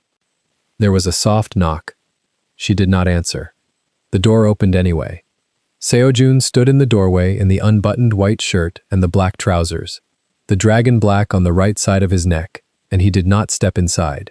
He stood at the threshold with both hands loose at his sides, and he looked at her the way he had looked at her in the study, as if she were the only object in the room worth studying. I am going to end him, he said. Not a threat, a promise. The flat voice, the same voice that had said the gate will open. Choi. Yes. How long? Sooner now. She looked at him. He touched my mother's door, she said. I know. He put a Sharpie note on her refrigerator. I know. He is not going to touch her again. He is not. She nodded once. He nodded once. He did not step into the room. He closed the door as gently as he had opened it, and she heard his footsteps go down the hall, and she heard a second door close somewhere far away, and then the house was quiet again. She sat on the edge of the bed. She looked at her hands. 6 days ago, these hands had been on a tile floor at a 76 station, holding a strip of red cotton against a hole in a man's chest. Tonight, these hands had shaken her mother's insulin into a real refrigerator through the phone, 17 miles away, without touching a single vial. She had made a decision at the gate. She was not sure yet whether the decision had been hers or whether it had been made for her by the shape of the world she had walked into. She thought about that for a long time. Then she lay down on top of the covers in her clothes with her shoes still on and her mother's voice still in her ear, and she did not sleep. She waited. Somewhere in the house a phone rang once and stopped. Somewhere in the house Do Yoon said one short sentence in Korean into a cuff microphone. Somewhere in East LA, a dark blue car by the taqueria started its engine and moved half a block closer to a building on Fickett Street. Somewhere in a warehouse in Vernon, a man named Halloran was learning what handled meant. Nia did not know any of that. She only knew that the ceiling of the guest room had a small hairline crack shaped like a river, and that the crack ran from one corner of the room to the other, and that if she followed the crack with her eyes long enough, her breathing slowed and her hands stopped trembling. She followed the crack until the sky outside began to gray. At 6:15 she sat up. She walked to the chair by the window. She unfolded the white nursing scrubs. She changed out of the red crop top and the jeans. She folded them the way her mother had taught her to fold clothes when she was 7 years old, corner to corner, waist to hem, and she set them on the chair. She put the scrubs on. She tied her sneakers. She left the small brown bag by the door. Then she walked out of the guest room and down the long hallway with the pale wood floors and the framed calligraphy, past the study where the door was still closed, and she stopped at the medical suite. The bed was made. The monitors were dark. She stood in the doorway for a moment. Then she went in and turned on the overhead light and opened the supply cabinet and began an inventory. Sutures, sterile gauze, saline, airway kits. She counted everything. She wrote each number on a small pad she found in the top drawer. She wrote in the clean block print of a level 1 trauma nurse who has been trained to write in a moving ambulance. At the bottom of the pad she wrote one line for herself. She wrote, "I am not leaving yet, but I am not staying because he built the walls. I am staying because there is work here, and my mother is safer if I do it well." She tore the line off. She folded it in half. She put it in the pocket of the white scrub top, over her heart, where nobody would see it. Then she kept counting. Outside, the eastern sky above the estate began to turn the pale, hard color of a Los Angeles winter morning, and 17 miles away, in an apartment on Fickett Street, a woman in a floral housecoat put a fresh vial of insulin into a refrigerator and locked her door and slid the chain and sat down at the kitchen table and finally, 6 days late, put her head down on her arms and cried. She did not know about the note in the pocket of the white scrub top. She did not know about the gate that had opened and closed. She only knew that her daughter was somewhere in this city, alive and coming home. Not tonight. Soon. Nia stopped washing her hands halfway through the second rinse. The medical suite door was open a crack. She had left it that way on purpose. 3 days inside these white walls had taught her that closed doors in this house carried weight. Nobody in Sejun's world closed a door unless they meant to say something the wrong ears could not hear. So she left doors ajar. She listened. Do-yoon's voice came down the corridor first, low, controlled. The kind of control that costs a man something to keep. Ellsworth signed the intake sheet himself. That's on record. Then the record is the leverage. Dr. Yoon Ha-eun. Sharper. Faster. If Choi's people trace the billing route through St. Marion, the whole American laundry line collapses in a week. Ellsworth knows that. That's why he's cleaning house. He's not cleaning, he's culling. Nia turned the tap off. The water kept dripping on the steel basin. She did not move to stop it. He rejected 3 trauma nurses this month, Ha-hyun said. 3.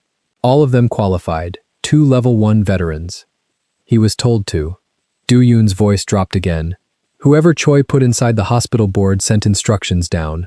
No competent trauma personnel near that address on that shift. No one who could keep a man alive with a chest wound past minute 6. There was a pause. Nia heard her own pulse in the hollow behind her ear. That's why she was there, Ha-eun said. Sterling. That's why she wasn't supposed to be there. Nia felt the counter under her palms before she felt her hands land on it. She had put weight on the counter without meaning to. Her breath had gone thin at the top of her chest. 6 weeks. 6 weeks, she had walked out of St. Marion with the polite line about staffing freezes and a resume folder that grew heavier every Monday. 6 weeks, she had told her mother it was the market. 6 weeks, she had believed that her name on that rejection slip meant her name was not good enough. It had not been about her name, it had been about her skill. They had needed the coffee counter empty of anyone who knew how to pack a torso wound with a strip of cotton. She had walked in anyway. She had walked in with $18 in her pocket and a red crop top and hands that remembered every drill from Highland Trauma, and she had put those hands inside a man's ribs on a gas station floor because nobody else in that store knew where the pressure went. Ellsworth had turned her away in the morning so she would not be in that room in the afternoon. She had been in that room in the afternoon. Nia pushed off the counter. The suite tilted for a second and then settled. She caught her reflection in the polished front of the drug cabinet, the plain white scrub top, the braids gathered at the crown, the turquoise earring catching the overhead lamp, and the face looking back at her was not the face that had left East LA on Tuesday morning. That face had been tired. This face was awake. She walked to the door. She did not push it open. She stood beside it. Does he know? Ha-Eun asked. Quieter now. Seo-jun. A beat. He knows the shape. He doesn't know she was targeted for irrelevance. You're going to have to tell him. I'm going to have to tell her first. Nia stepped into the corridor. Do-yoon did not startle. That was one of the things about him. Nothing startled him. He simply lifted his eyes to hers, and the earpiece behind his ear pulsed once, and his mouth did the thing it did when a private problem became a public one. Ha-Eun's hand tightened on her tablet. The rimless glasses caught light. She did not look away either.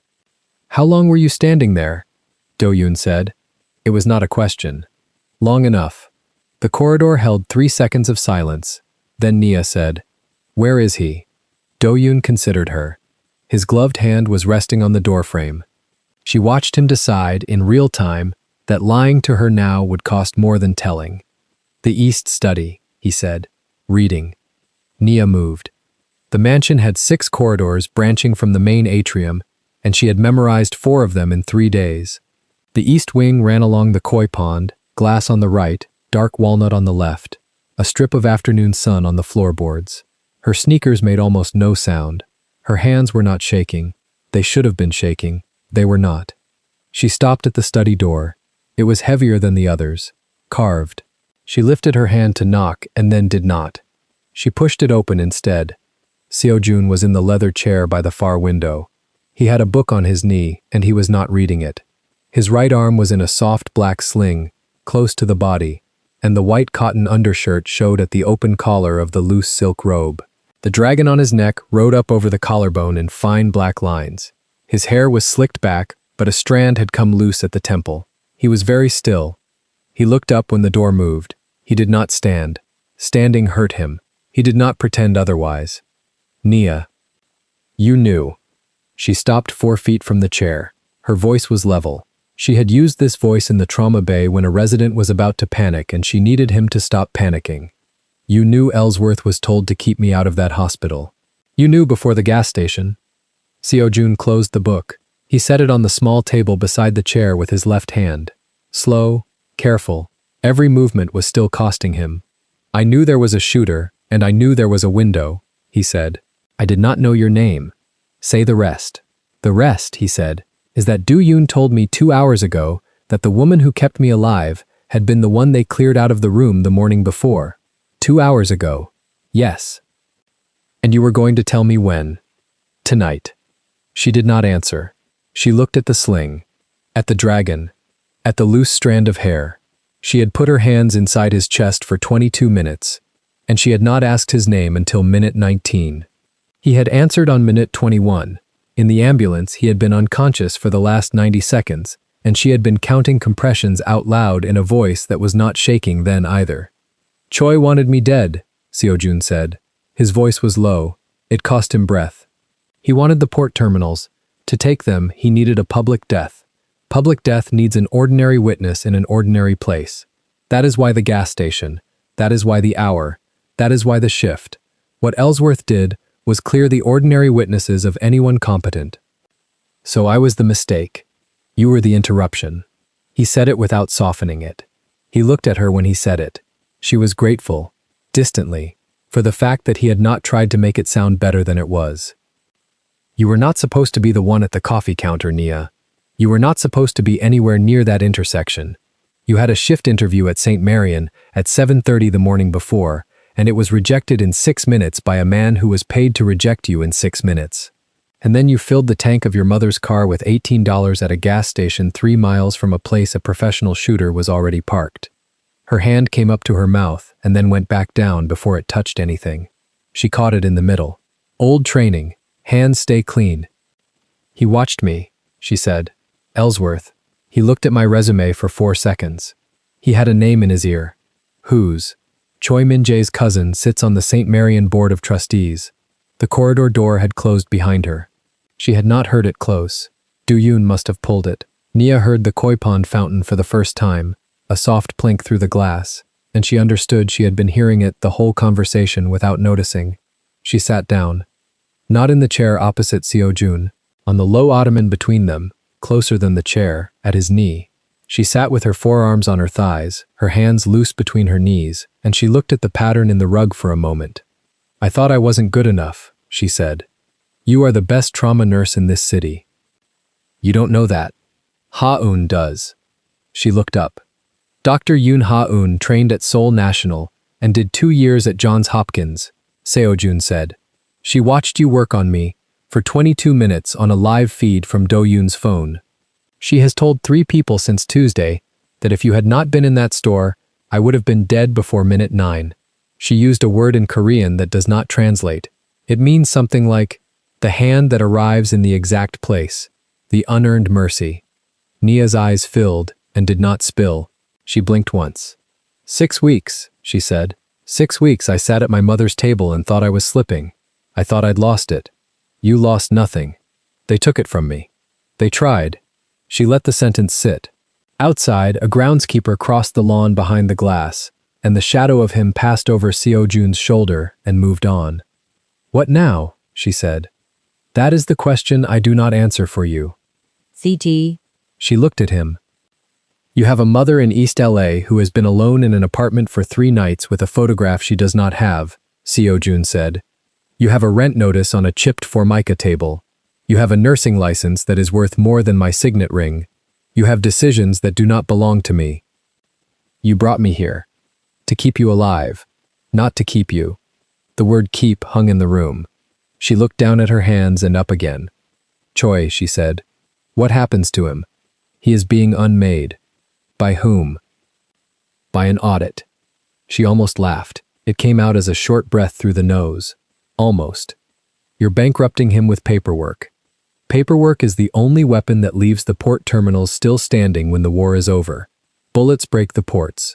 Bullets kill the workers. Bullets bring federal attention I do not want. An audit takes 11 weeks and ends with Choi Min-jae signing over his share of the American consortium at a table in a lawyer's office, because the alternative is a federal indictment for money laundering through a public hospital. Ellsworth signs a resignation letter on the same afternoon. St. Marion cleans its billing. My port terminals stay open. Nobody else on Vermont and Slauson gets shot at a gas station on a Tuesday morning. He paused. His breath was shallow. He waited for it to steady.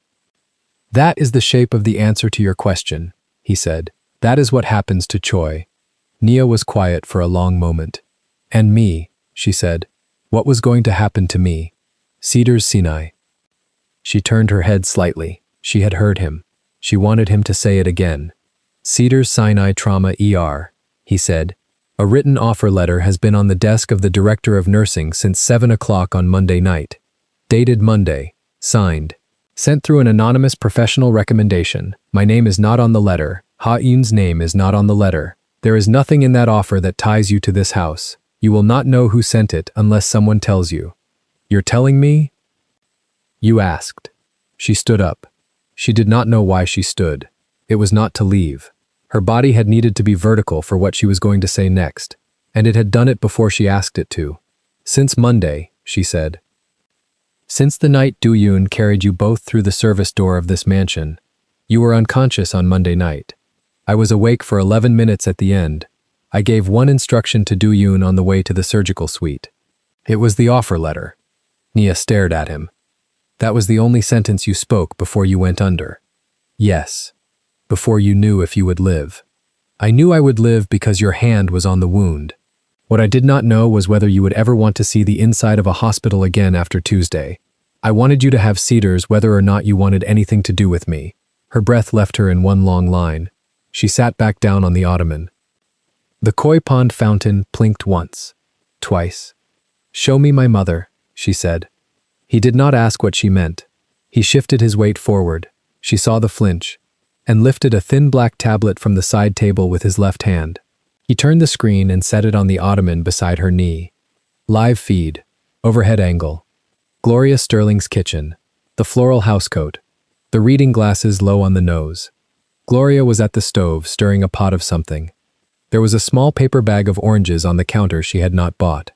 There was a fresh box of insulin on the fridge shelf that Nia could see through the open door. 2 men in dark coats stood on the sidewalk across the street, at a distance that would have looked ordinary to any neighbor and was not ordinary at all. One of them was reading a newspaper. The other was not looking at anything and seeing everything. When did that start? Nia said. Tuesday. 14 minutes after the shooter left the gas station. She knows. She knows there are men across the street. She does not know why. She does not know they answer to me. She has taken them one coffee each. Yesterday she took them a plate of eggs. The one on the left thinks she is the finest woman in Los Angeles. Nia's mouth moved. It was not a smile. It was close. The one on the left has good taste, she said. She watched her mother stir the pot. Gloria lifted the wooden spoon, tapped it twice on the rim, laid it on the little ceramic spoon rest with the daisy on it. That spoon rest had been in the kitchen since Nia was 7. There's more, Seo-jun said. He reached for the tablet. He swiped once, left-handed. A document appeared. Cedars Sinai Medical Center, Department of Nursing, Offer of Employment, Nia Sterling, RN, BSN. Position, Registered Nurse, Level 1 Trauma, Night Shift. Start date, to be confirmed by candidate. Compensation grid attached. Sign-on bonus. Relocation allowance. Signed by the Director of Nursing. Dated the previous Monday.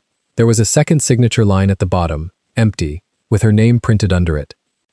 You can take it, Seo-jun said. You can tear it up. You can walk out that door in 10 minutes with my driver, and be at your mother's apartment before dinner, and never come back here. You can stay 2 more nights until the sling comes off and leave then. You can sit on the offer for 3 weeks and think. Every one of those doors is open. I built this house so that the people in it could choose. He looked at her. I was not going to tell you tonight because I did not want the offer to feel like a leash. I was going to have Do-yoon put it in your bag before you left. You were going to let me think it was a stranger. Yes. For how long? Forever, if that was what let you take it clean. She looked at the tablet. She looked at her mother at the stove. She looked at the empty second signature line with her printed name under it. Why, she said. Seo-jun was silent for a long moment. His eyes went to the window and came back. Outside, the light had begun to slant. The strand of hair at his temple moved when he exhaled. I built the syndicate, he said, so that no one under my protection would ever bleed out in the back of a car waiting for a hospital that would not open its doors to them. That is what the private medical suite is for. That is what Ha-eun is for. That is why the port terminals matter. Because clean ports pay for clean surgeons. I have been alive for 36 years and no one has ever done for me what I built the syndicate to do for other people. Until Tuesday at 9:14 in the morning, on a floor at Vermont and Slauson, when a woman I did not know took her shirt off her back and put her hand in my chest and kept me alive for 22 minutes with her thumb on my subclavian and did not stop when the second car came around the block. He turned his head. The dragon shifted with the tendon in his neck. You are the first person, he said, who did for me what I built the syndicate to do for others.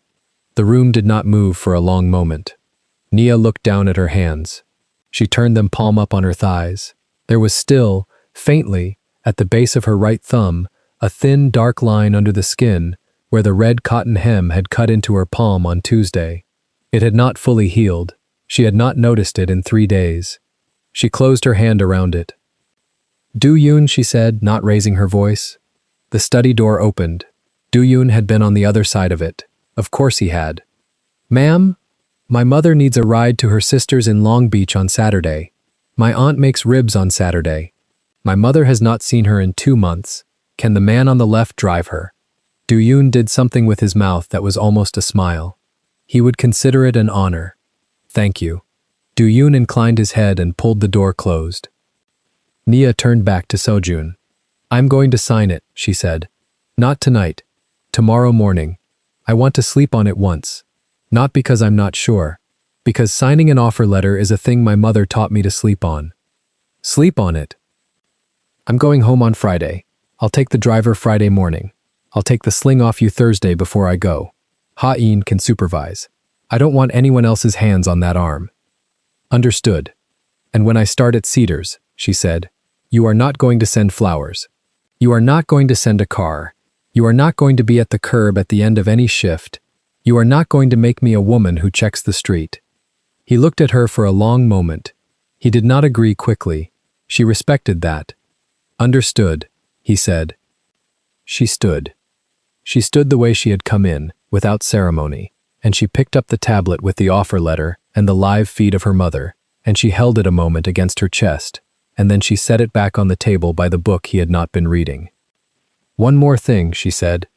He waited. "Whatever you do to Choi, do it clean.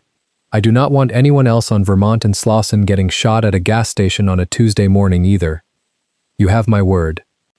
She went to the door. She stopped with her hand on the handle. She did not turn back. "The dragon on your neck," she said. "What does the character on the tail say?" There was a small breath from the chair behind her. She thought, but was not sure, that it was almost a laugh. "It says protect."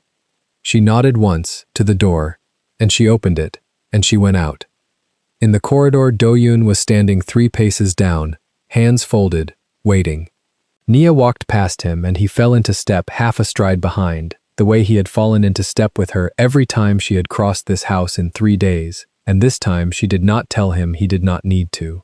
She went back to the medical suite. She washed her hands the rest of the way. She dried them on a clean towel. She looked at the thin dark line at the base of her right thumb, and she did not close her hand around it this time. Outside the window, in the courtyard, a single koi rose and took something invisible off the surface of the water and went back down. 6 weeks later, at 4:11 in the morning, in the ambulance bay of Cedars-Sinai Medical Center on Beverly Boulevard, Nia Sterling walked out of a shift she had worked for 11 hours straight and stood for a moment under the awning to let her shoulders drop. She was in navy scrubs. The braids were gathered at the crown. The small turquoise earring caught the sodium light. The beaded choker sat where it had always sat.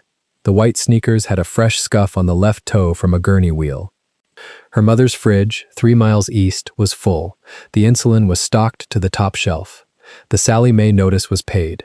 The Formica table was still chipped, because Gloria had said the chip had character and she was not replacing it for anybody's daughter's new salary. Choi Min-jae had signed over his share of the American consortium at 3:10 on a Friday afternoon at a lawyer's office in Century City and had left the country the following Monday. Richard Ellsworth had resigned from St. Marian, citing personal reasons on a Wednesday. The billing department at St. Marian had been quietly reorganized. 2 level 1 trauma nurses had been hired the same week. Neither of them knew who had recommended them. Across the street from the ambulance bay, at the curb on the far side of Beverly, a black car sat with its engine off. Nia saw it. She did not turn her head fully. She lifted her chin, once, the small deliberate lift of a person acknowledging a person, and she held it there for a beat. Inside the car, in the back seat, a hand lifted from the sill of the open window. Just the hand. A discreet, flat platinum signet on the little finger caught the streetlight. The hand lowered. The car pulled away from the curb and turned north on Beverly and was gone before Nia had finished breathing out. She stood a moment more under the awning. The wind moved once through the palms along the median. A janitor rolled a wet mop bucket past her toward the sliding doors, and she stepped aside for him without looking, the way a person who has spent a life inside hospitals steps aside for the people who keep hospitals running. Then she walked to her mother's car, the same car, with the same $18 receipt still folded in the visor, and she got in, and she sat for a moment with her hands on the wheel, and she felt the small dark line at the base of her right thumb where the red cotton hem had cut her on a Tuesday morning 6 weeks and 1 lifetime ago. She turned the key. She drove east toward home, and the sky over the San Bernardinos began, very quietly, to turn. Some men build walls to keep the people they love inside. He built doors, and she walked through the one that was hers. The courier's boots hit the concrete outside Gloria Sterling's apartment at 3 in the morning. He was a boy, 19 maybe, gray hoodie, hands shoved into the front pocket, a manila envelope tucked under his left arm. He'd been paid $400 in cash to walk up 2 flights of stairs on Grape Street in East LA, slide an envelope under the door of Unit 4B, and never look back. He didn't know what was inside.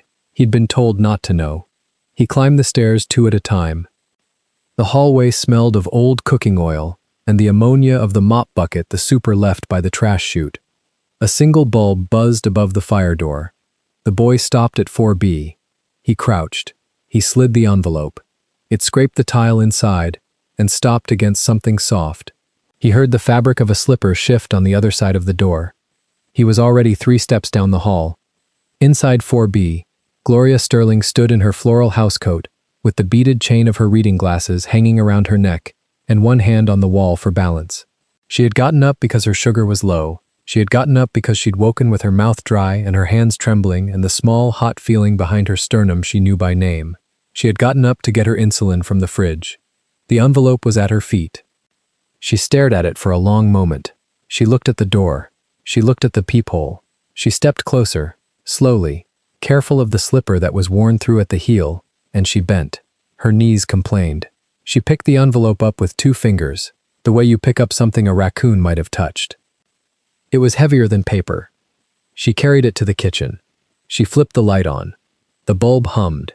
She set the envelope on the Formica table, next to the chipped mug and the small brown prescription bottle with 2 pills left in it. She wiped her hands on her housecoat. She opened it. Photographs slid out. 6 of them, glossy, fresh. Nia in the back of a black SUV. Nia's hands red to the wrists. Nia's red crop top hem torn into a strip.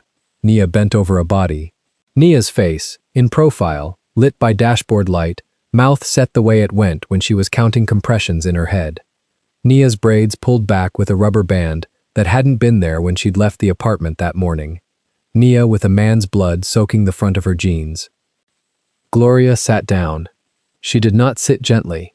Her knees gave and the chair took her, and the beaded chain of her reading glasses clacked once against the edge of the table. She held the top photo in both hands. Her hands shook. She was diabetic and she was 61 and she was 2 hours past her last dose and her whole body was telling her to eat something and she did not move. She turned the photo over. On the back, in black Sharpie, in the blocky handwriting of a man who had learned to print in a country where he was not born, someone had written one line. "The nurse comes home or nobody comes home." Gloria read it. She read it again. She set the photo down face up on the Formica. She stood. She walked to the refrigerator. She opened the door. The light hit her chest and her housecoat. She reached for the small orange box on the second shelf where the insulin lived, and her hand was shaking harder now, and the vial slipped and hit the linoleum. Glass. The tinkle of it was very small in the quiet of the apartment. The insulin pooled clear on the linoleum around her worn pink slippers. Gloria did not bend. She stood in the fridge light and looked down at the puddle and at the tiny glass points scattered like sugar, and she said, out loud, in the empty kitchen, "Lord." Just that. She said it the way she said it in church when the choir hit the note she loved. Then she went and got the broom. 40 miles away, on the other side of the Sepulveda Pass, in a mansion on a private drive in Bel Air, with palm trees lining a stone wall and cameras set into the eyes of the stone lions at the gate, Nia Sterling was already awake. She had been awake since 2:13. She could not have said why. The bed was soft. The room was cool. There was a glass of water on the nightstand and a small dish of almonds that had appeared while she slept, the way things kept appearing in this house, silently, correctly, in the right place. She had been sleeping fine, and then she had not been sleeping fine, and now she was sitting up in the dark with her braids pulled loose around her shoulders and her hand on the phone on the nightstand. She had 4 missed calls from her mother, the first at 2:07, the second, third, fourth in the next 6 minutes. No voicemail. Nia swung her legs out of the bed. She stood. She was wearing the plain white nursing scrub top and the matching pants they had washed and pressed and left folded on a chair for her. She had refused everything else. She would not put on silk. She would not put on the cashmere robe that had appeared on the 3rd day. She would sleep in scrubs in a Mafia boss's mansion because the scrubs were the last thing in this house that was hers. She called back. It rang once.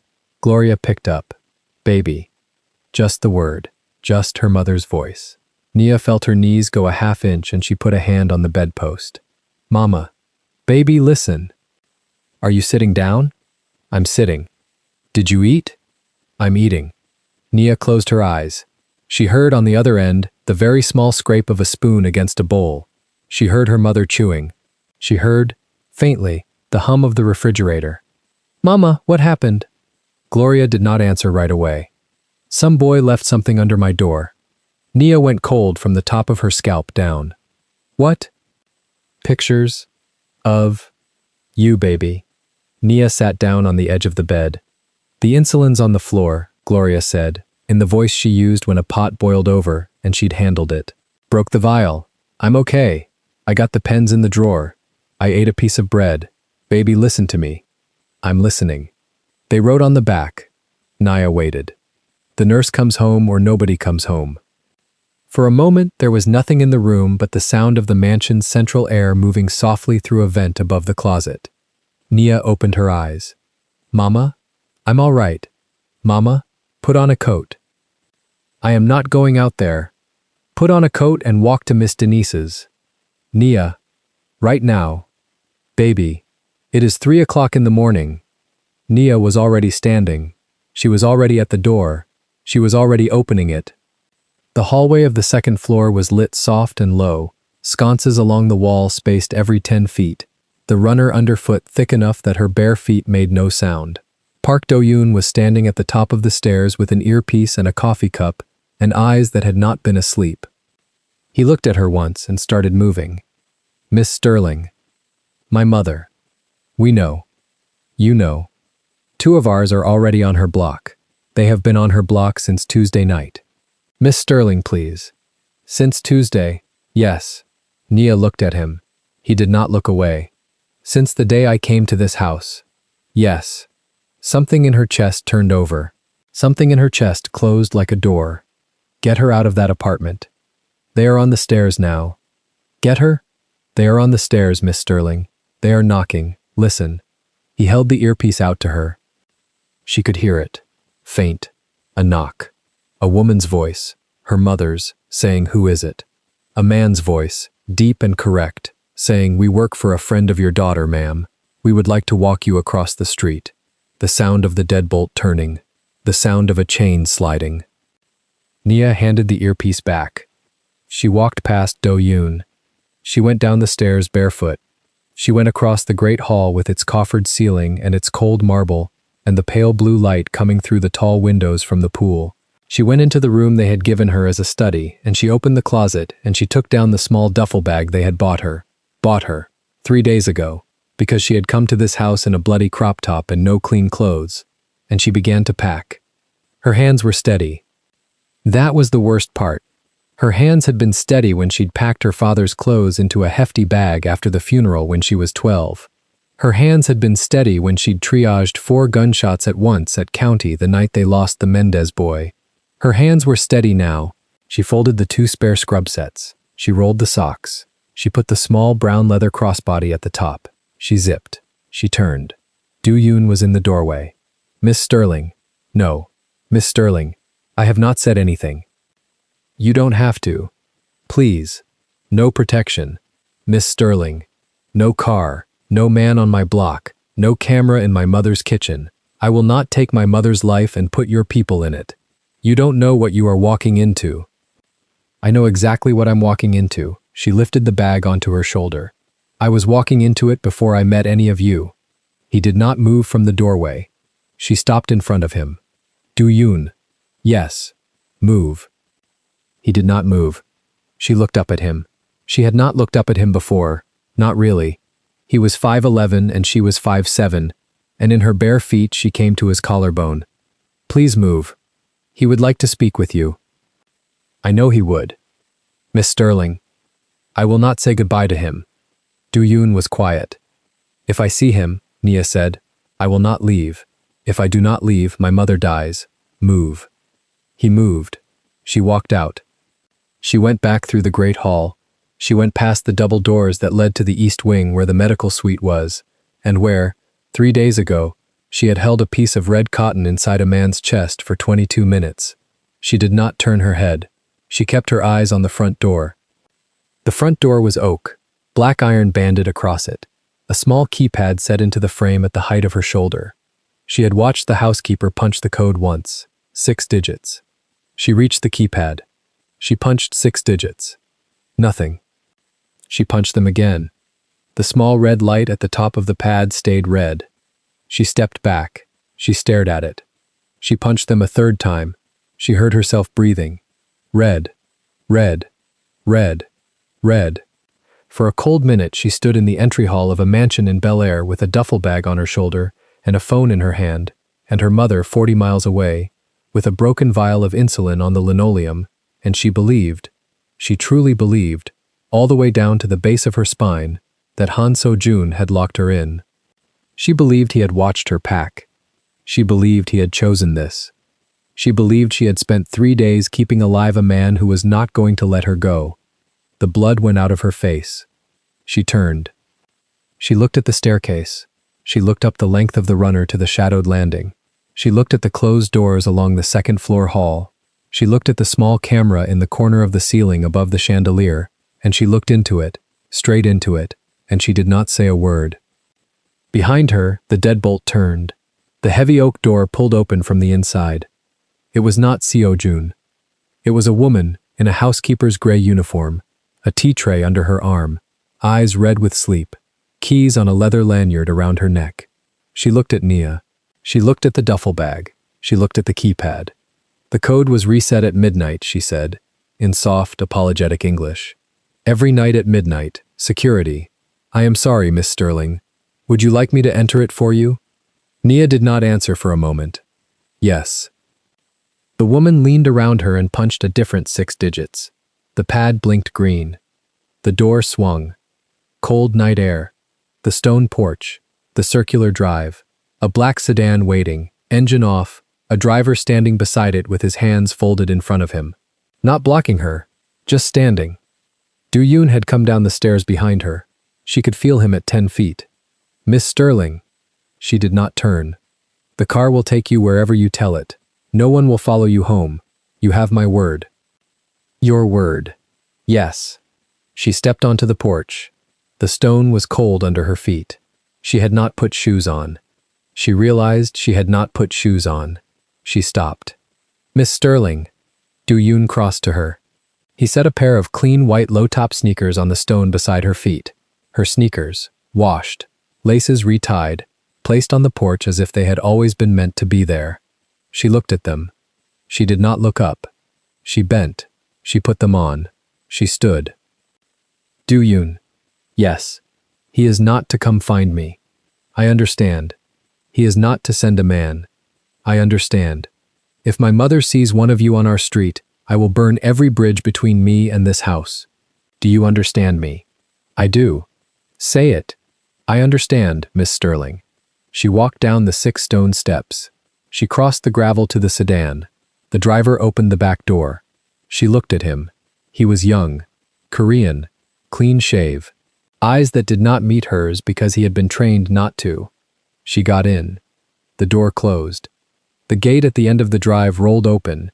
It was a big gate, iron, scrolled at the top, the sort of gate that had been forged by hand somewhere in Italy in the 1940s. It rolled open smoothly and silently, and the sedan slid through it and turned right onto the private lane that fed down to Sunset. She did not look back. She could not have said, later, whether she had looked back or not. She could not have said whether he had been standing at a window. She could not have said whether Do-yoon had watched the taillights or turned away. What she could say, what she remembered with the terrible clarity of the trauma bay, was the exact moment the gate closed behind the car, the way the 2 halves of the iron came together and locked with a sound so small it was almost tender. The sedan wound down the private lane. She sat in the middle of the back seat with the duffel bag between her knees and both hands flat on the leather beside her thighs. She thought, for 1 second, of the dragon. Of the coil of black ink up the right side of a man's neck. She pushed the thought down. Grape Street, she said to the driver. East LA. I'll tell you where to turn. Yes, ma'am. The car turned onto Sunset. It turned again onto the 405. It moved south through a city that was, at 3:40 in the morning, almost quiet. Only the long red rope of taillights and the sodium yellow glow of the street lamps and the occasional white blaze of a semi coming the other way. Nia took out her phone. 4 missed calls again. She called back. Gloria picked up on the first ring. Baby. Mama, where are you? Miss Denise's kitchen. Are you eating? I'm eating. Sugar. 98. I know, baby. I know. I got the pens. Miss Denise gave me juice. I am fine. The men, 2 nice young men, walked me across the street, stood on the porch, would not come in, very polite. Baby, one of them had the same little pin on his collar that the other one had, little gold pin, I don't know what it is. It's a company. Whose company? Nia looked out the tinted window at the freeway sliding past. Mine, for tonight, she said. Gloria was quiet. Baby. Yes, Mama. You coming home? I'm coming home. You alone. Nia opened her mouth. She closed it. She looked at the back of the driver's head. He kept his eyes on the road. He did not turn. He did not react. He was a professional. I'm alone, Mama. The line was quiet a long time. All right, Gloria said finally. All right, baby. You come. I'll put the coffee on. She hung up. Nia set the phone on the seat beside her. The sedan rolled south. The 405 became the 110. The 110 became surface streets. The driver did not need her to tell him where to turn until they were 3 blocks from her mother's building, and even then she suspected he did not need her to. He stopped at the corner of Grape and 41st. He did not park in front of the building. Ma'am? Here is good. He got out. He walked around. He opened her door. She stepped out. She lifted the duffel to her shoulder. She looked up at the sedan and at the young driver whose name she had not asked. Thank you. He bowed. Small. Correct. Ma'am, I am sorry. She did not ask what for. He got back in. The sedan pulled away, slow, and turned at the light and was gone. Nia stood on the corner in her scrubs and her white sneakers, with the duffel on her shoulder and the cold pre-dawn air on her arms. 3 blocks over, a rooster crowed. Someone had kept a rooster on the roof of a garage on 43rd Street for as long as she had lived here. She walked the block. Her mother's building came up on the right. 3rd floor, yellow stucco, wrought iron over the ground floor windows. A pot of dying geraniums on the 2nd floor balcony that belonged to Mrs. Ruiz. Across the street, in front of the laundromat, a matte black sedan was parked with its lights off and 2 men in it who did not turn their heads when she passed. She did not know if they were his. She did not know if they were the other kind. She walked up her mother's stairs. She unlocked the door. She stepped into the smell of her whole life. Old cooking oil, drugstore lotion, the faint sweet trace of her mother's church perfume, and she closed the door behind her and she slid the chain. Miss Denise's kitchen was 2 doors down. Her mother was safe 2 doors down. Nia set the duffel on the floor. She stood in the dark kitchen. The photographs were on the Formica table where Gloria had left them. The one on top was the one of Nia bent over Seo Jun's body, with her hand pressed to his chest, and her braids falling forward, and a strip of red cotton twisted between her fingers. She looked at it a long time. She looked at her own hands in the photo. She looked at the small, careful way she had positioned her palm, heel of the hand over the wound, fingers spread, weight through the shoulder, exactly the way you were taught to do it in a trauma bay, when you had no gauze and no time. She had not known she looked like that. She looked, in the photograph, like a woman who was saving a life. She turned the photograph over. The Sharpie was there.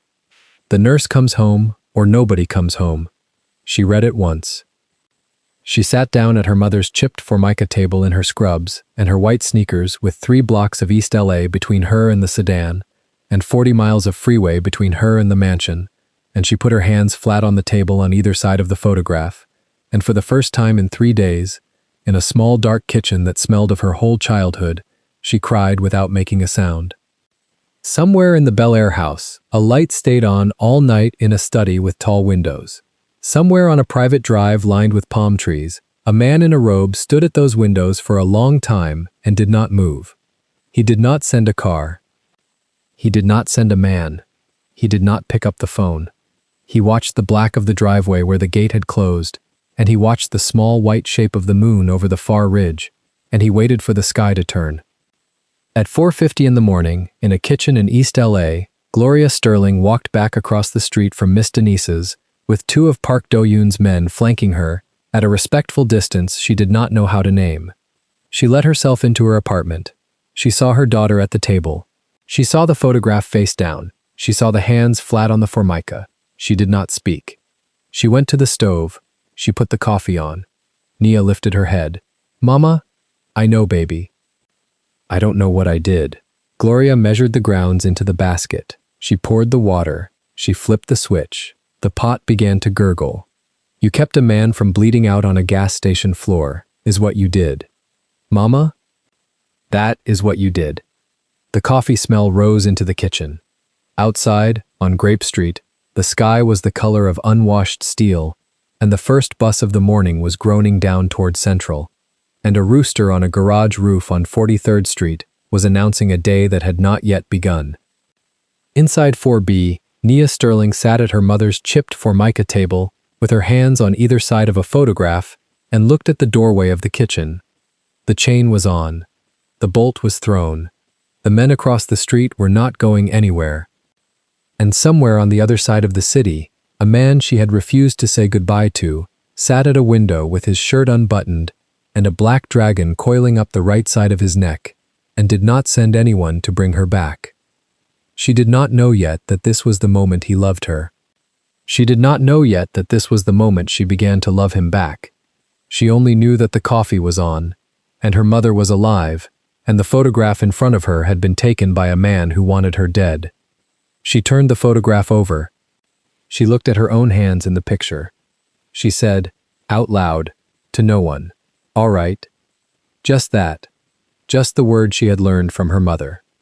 Then she stood up, and she went to check the deadbolt. The deadbolt was already engaged. Nia stood in front of it with the duffel at her feet and her hand on the lever, and she did not turn it. She listened. The house behind her did not move.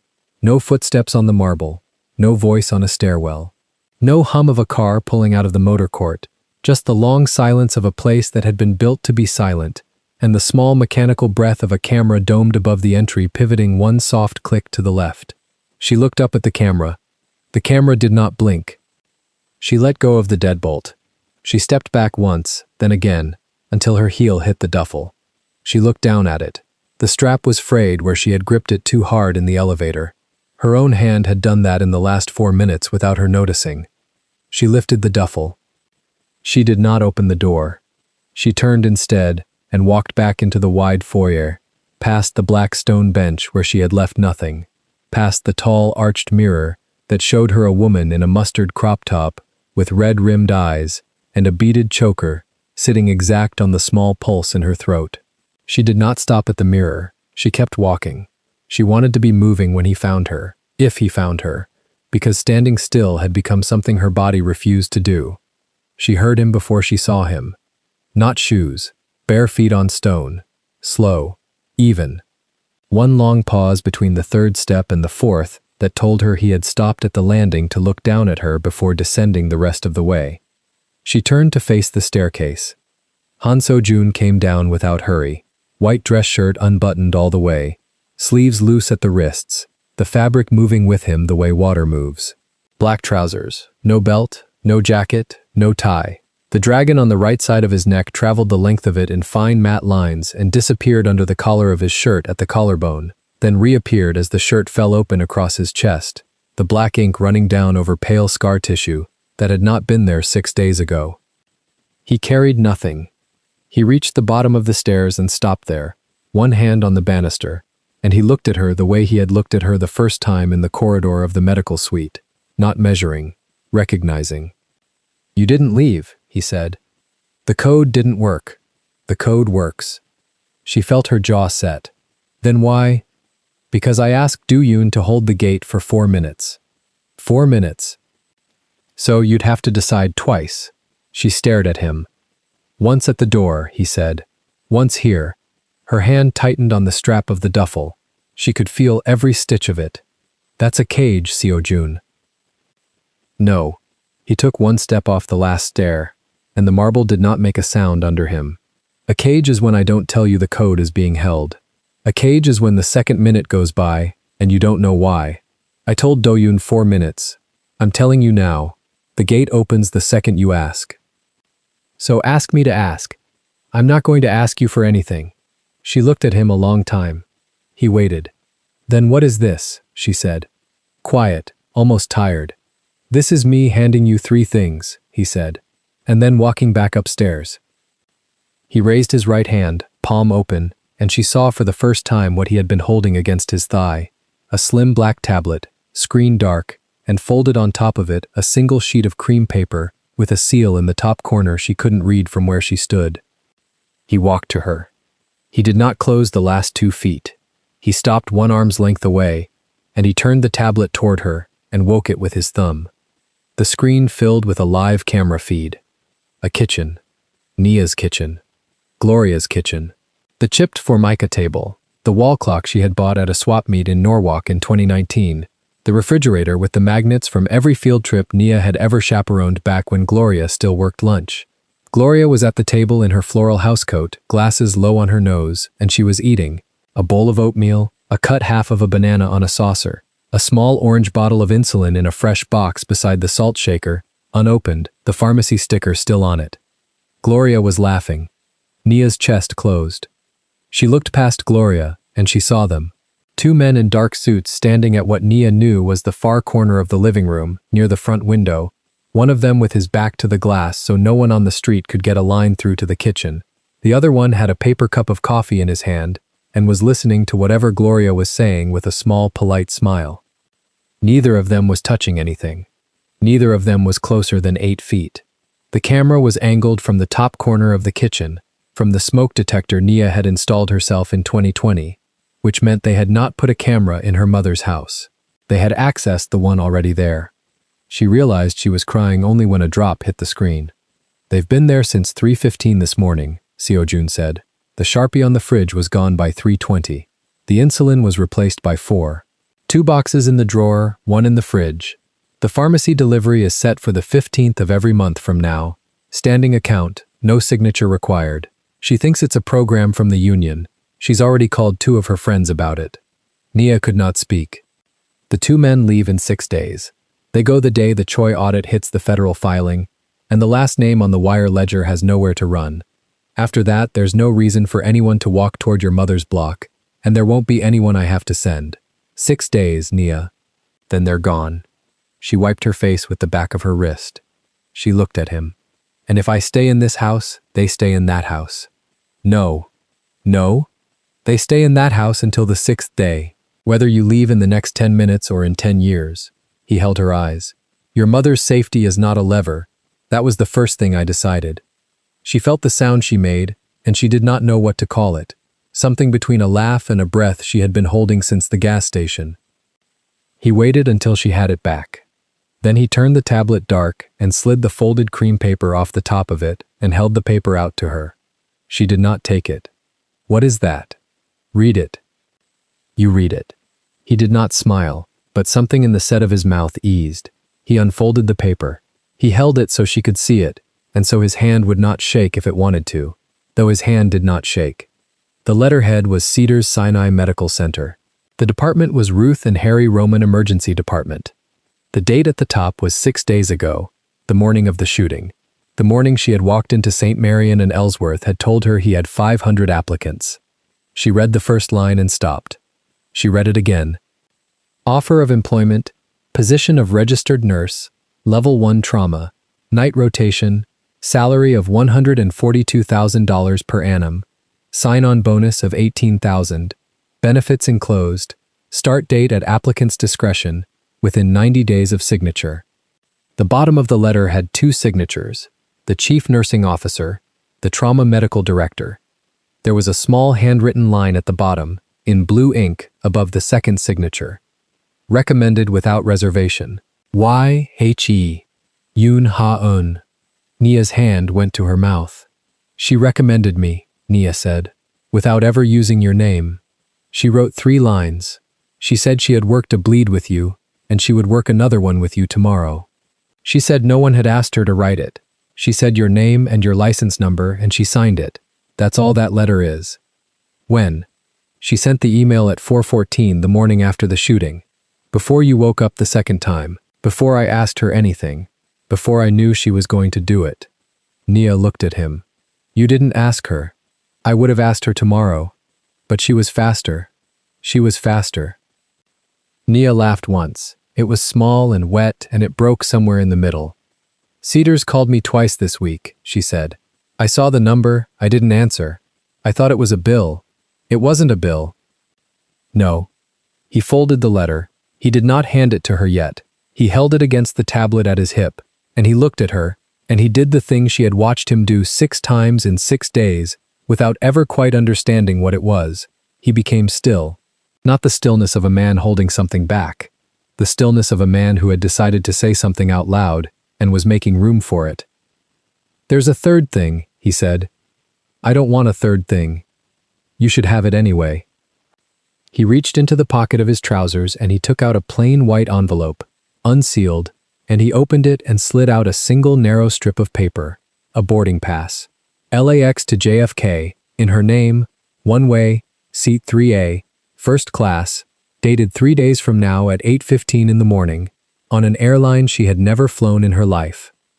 She stared at it. New York. Any city. That one is the closest gate to Cedars refusing you. He turned the boarding pass in his fingers. If Cedars is a bribe, I want you to have the option to spit on it and go work at Bellevue. If Cedars is real, you can tear this up. The point is not the flight. The point is that the door isn't the only door. 3 doors. Yes. The gate, the offer, the plane. Yes. And you're not standing at any of them. No. She looked at the 3 things in his hands. The dark tablet with her mother inside it. The folded letter with Ha Yoon's initials at the bottom. The boarding pass. She looked at the man holding them. Bare feet. Dragon down his neck. Scar tissue she had packed with her own hands 6 days ago, showing between the loose halves of a shirt he had not bothered to button. "Why?" she said. He did not answer right away. She waited. "I built all of this," he said finally. He did not raise his hand to indicate the house. He indicated nothing. He kept his eyes on hers. The port, the hotels, the medical suite upstairs, the men on your mother's block. I built it so that no one under my protection would ever bleed out on a floor, waiting for someone competent to get there in time. He paused. And in 22 years of doing that, the first person who ever did that for me was a woman who had $18 in her pocket and no reason on this earth to touch my blood. His voice did not rise. "I don't know what to do with that, Nia. I've never had to know, so I'm doing the only thing I can think of. I'm handing you every door I can find and I'm going back upstairs." He set the tablet, the letter, and the boarding pass on the black stone bench beside her. He did not touch her. He turned. He walked 3 steps back toward the staircase. "So, John." He stopped. He did not turn around. "The camera at the gate," she said. "The 4 minutes. Do-Yoon, holding the code. Yes. Did you think I was going to leave?" "A long beat. I was hoping you weren't. But you built it so I could." "Yes." She let the duffel down onto the marble. The zipper made a small sound. He heard it. He turned. She had not moved from where she stood, but she was no longer standing the way a woman stands when she is about to walk out of a house. Her weight was even now. Her shoulders had come down 1/2 inch. Her hand, the one that had been white around the strap, was open at her side. She looked at the bench. She looked at the tablet, the letter, the boarding pass. She did not pick up any of them. She looked at him. "I'm going to take the job," she said. His face did not change, but something in his shoulders did. "I'm going to take the job at Cedars. I'm going to start in 3 weeks. I'm going to move my mother from that apartment into a 2-bedroom in a building with an elevator and a doorman, because she's 61 and diabetic and she should not be climbing 3 flights anymore. I'm going to pay the loans. I'm going to work nights, because that's when the shootings come in, and I am good at bleeds. Yes. I'm not staying in this house. No. I'm not going to be a woman who lives in a mansion because a man is grateful. No. I don't want a car. You already have one. I don't want a driver. You don't have one. I don't want your name on any account of mine. I don't want money that isn't a paycheck. I don't want anything you would give me because you owe me. You don't owe me. I did it because you were bleeding on a floor, and I would have done it for anyone. I know. So we're not—" She stopped. She looked at him. She could not quite finish the sentence, and she did not try to. "We're not what a story like ours is supposed to be. No. And you're not going to argue with me about that. No. Because you were going to walk out that door 20 minutes ago, and I built a house you could walk out of. I'm not going to spend the next hour begging you to stay in it." She almost smiled. She did not quite, but her mouth moved. "Okay," she said. He tilted his head. "Barely. Okay? I'll stay through the end of the week," she said. "Until the men leave my mother's block. Until Choi is in the ledger. until Ha-eun says the tissue's holding. Then I go home. I go to my apartment. I pack my mother. We move. I start at Cedars. And you? She stopped. And I what? You do whatever it is you do. I run a port.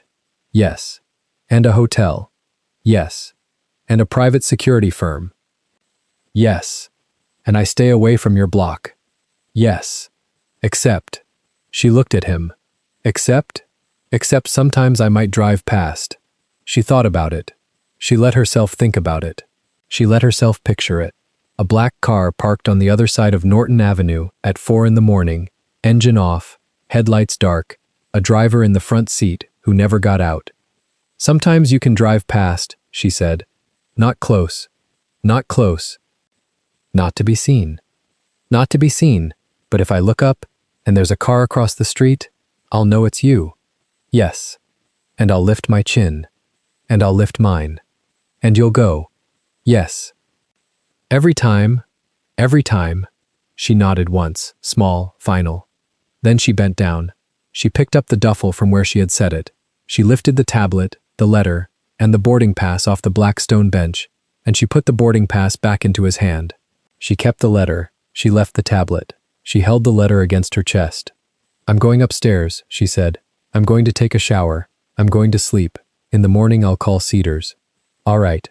And you're going to eat something. Ha-eun said you have to eat every 4 hours and you haven't eaten since 1. I'll eat. You'll eat what she left in the warmer, not what the kitchen made new. Because she picked it for the sodium. I'll eat what she left. Good. She walked past him toward the stairs. She did not touch him as she passed. Her shoulder came within 4 inches of his, and neither of them moved into it.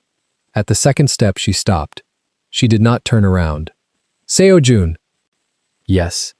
The dragon on your neck. Yes. Does it mean something? A pause. My father put it on me when I was 17. It means the one who guards the water. The water. The port, the way in, what comes in and what doesn't. She stood on the second step for a long moment. You guarded the water, she said, so nobody would drown. Yes.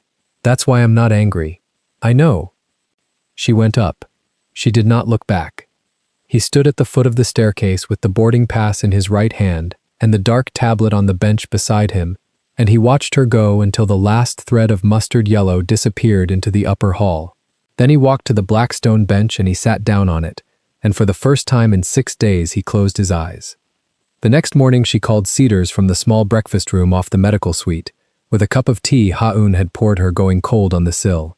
The chief nursing officer picked up on the second ring. Nia said her name. She said yes. She said 3 weeks. Ha-eun changed the drain on Seo-jun's flank at 9 and did not look at Nia while she worked. When she finished, she peeled the gloves off into the biohazard bin and she washed her hands and she said, without turning around, You took the job. Nia said yes. Ha-eun nodded once at the sink. Good.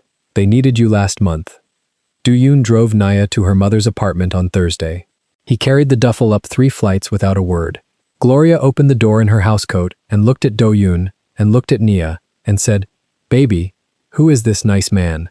And Do-yoon inclined his head half an inch and said, A friend, ma'am, and left the duffel inside the door and went back down the stairs. Gloria watched him go. She turned to Nia. She did not ask. Nia found the 2-bedroom in Baldwin Hills on Saturday. Elevator. Doorman. A little balcony off the kitchen that got morning sun. She signed the lease on Monday. She and Gloria moved the following weekend. She did the boxes herself. She did not take a car she had not paid for. She did not take a check she had not earned. She paid the movers in cash out of her sign-on bonus, and she framed the Cedars offer letter and hung it in the hallway between the kitchen and her mother's room. And every time Gloria walked past it, she touched the corner of the frame with 2 fingers, as though it were a mezuzah. Nia never went back to the mansion in Bel Air. She sent Ha-eun a text on the last day of the 2nd week. 3 words. He eating enough. Ha-eun sent back 1 word. Yes. That was the whole exchange. 6 weeks. The overnight shift at Cedars started at 7 and ended at 7, and Nia stood at the ambulance bay in navy scrubs with her braids pulled back into a low knot at the crown, and the same small turquoise pendants in her ears, and the same beaded choker sitting exactly on the pulse in her throat. Because some things you did not change, no matter what building you walked into. Her badge said Sterling RN Trauma. The lanyard was blue. Her sneakers were white. She had been on for 11 hours when the last call of the night came in. Motorcycle versus semi on the 405. Rider in his 20s.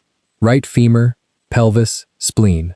She took the head of the bed as they rolled him in. She read his vitals from the medic on the fly. She had 2 lines in him by the time the surgeon came through the door. The room went the way rooms went when everyone in it had done this 1,000 times. 22 minutes later, the rider was in the elevator on the way up to the OR, and Nia was in the hall with blood drying on her right forearm and the calm, hollowed-out feeling she used to call the after. Someone handed her a paper cup of coffee. She drank it standing up. At 4:11 in the morning, she stepped out of the ambulance bay to breathe. Norton Avenue was 6 miles east, and Cedars-Sinai was a fortress of light behind her. But the street in front of the bay was a narrow service road with 2 lanes and a line of eucalyptus and a curb painted red. On the other side of the curb, across both lanes, a black sedan sat with its engine off and its headlights dark, parked exactly where the yellow light of the sodium lamp did not quite reach. She could see the outline of a driver. She could see the outline of a second silhouette in the back. She did not walk toward the car. She lifted her chin. The silhouette in the back lifted his. Neither of them moved for a long second, and then the driver started the engine, and the black sedan pulled slowly, quietly away from the curb, and turned right at the next block, and was gone. Nia stood in the ambulance bay with the paper cup of coffee cooling in her hand, and she watched the empty stretch of curb where the car had been, and she smiled once, small, to no one. Then she turned around, and she went back inside, because there was another rig coming in behind the first, and she was good at bleeds. 6 miles east of Cedars-Sinai, in a 2-bedroom apartment on a quiet block off Norton Avenue, Gloria Sterling opened her refrigerator at 4:15 in the morning to get water for her pill, and the light inside was warm and clean, and every shelf was full, and she smiled at nothing in particular, and she went back to bed. The port kept running. The hotel kept running. The Choi Ledger became a federal exhibit, and Choi Min-jae did not see the outside of a courtroom for the next 11 years. Richard Ellsworth resigned on a Tuesday and never practiced medicine again. And every so often, on a quiet night on a service road behind an emergency department in West Los Angeles, a black car would sit across the street at the exact edge of the sodium light, and a woman in navy scrubs would step out for air, and she would lift her chin, and a man behind dark glass would lift his, and the car would pull away. Neither of them ever crossed the street. Neither of them ever had to. Some things you guard by keeping the water between you. And some love stories end not with a kiss, but with 2 chins lifted in the dark, and a curb kept empty, on purpose, by both of them. If this story moved you, stop for a moment and reflect. Have you ever kept your hands pressed on someone else's wound, while the world told you that you weren't good enough to be in the room? Have you ever saved a life for a stranger who owed you nothing, and only later learned that same system had already decided you were disposable? What would you have done at that gas station? Run with everyone else, or stayed on your knees? Tell us your experiences and feelings in the comments. We read them all. And if you believe in stories about dignity, invisibility, and quiet loyalty, leave a like, be sure to subscribe to the channel, and click join to become a part of our community and help the channel.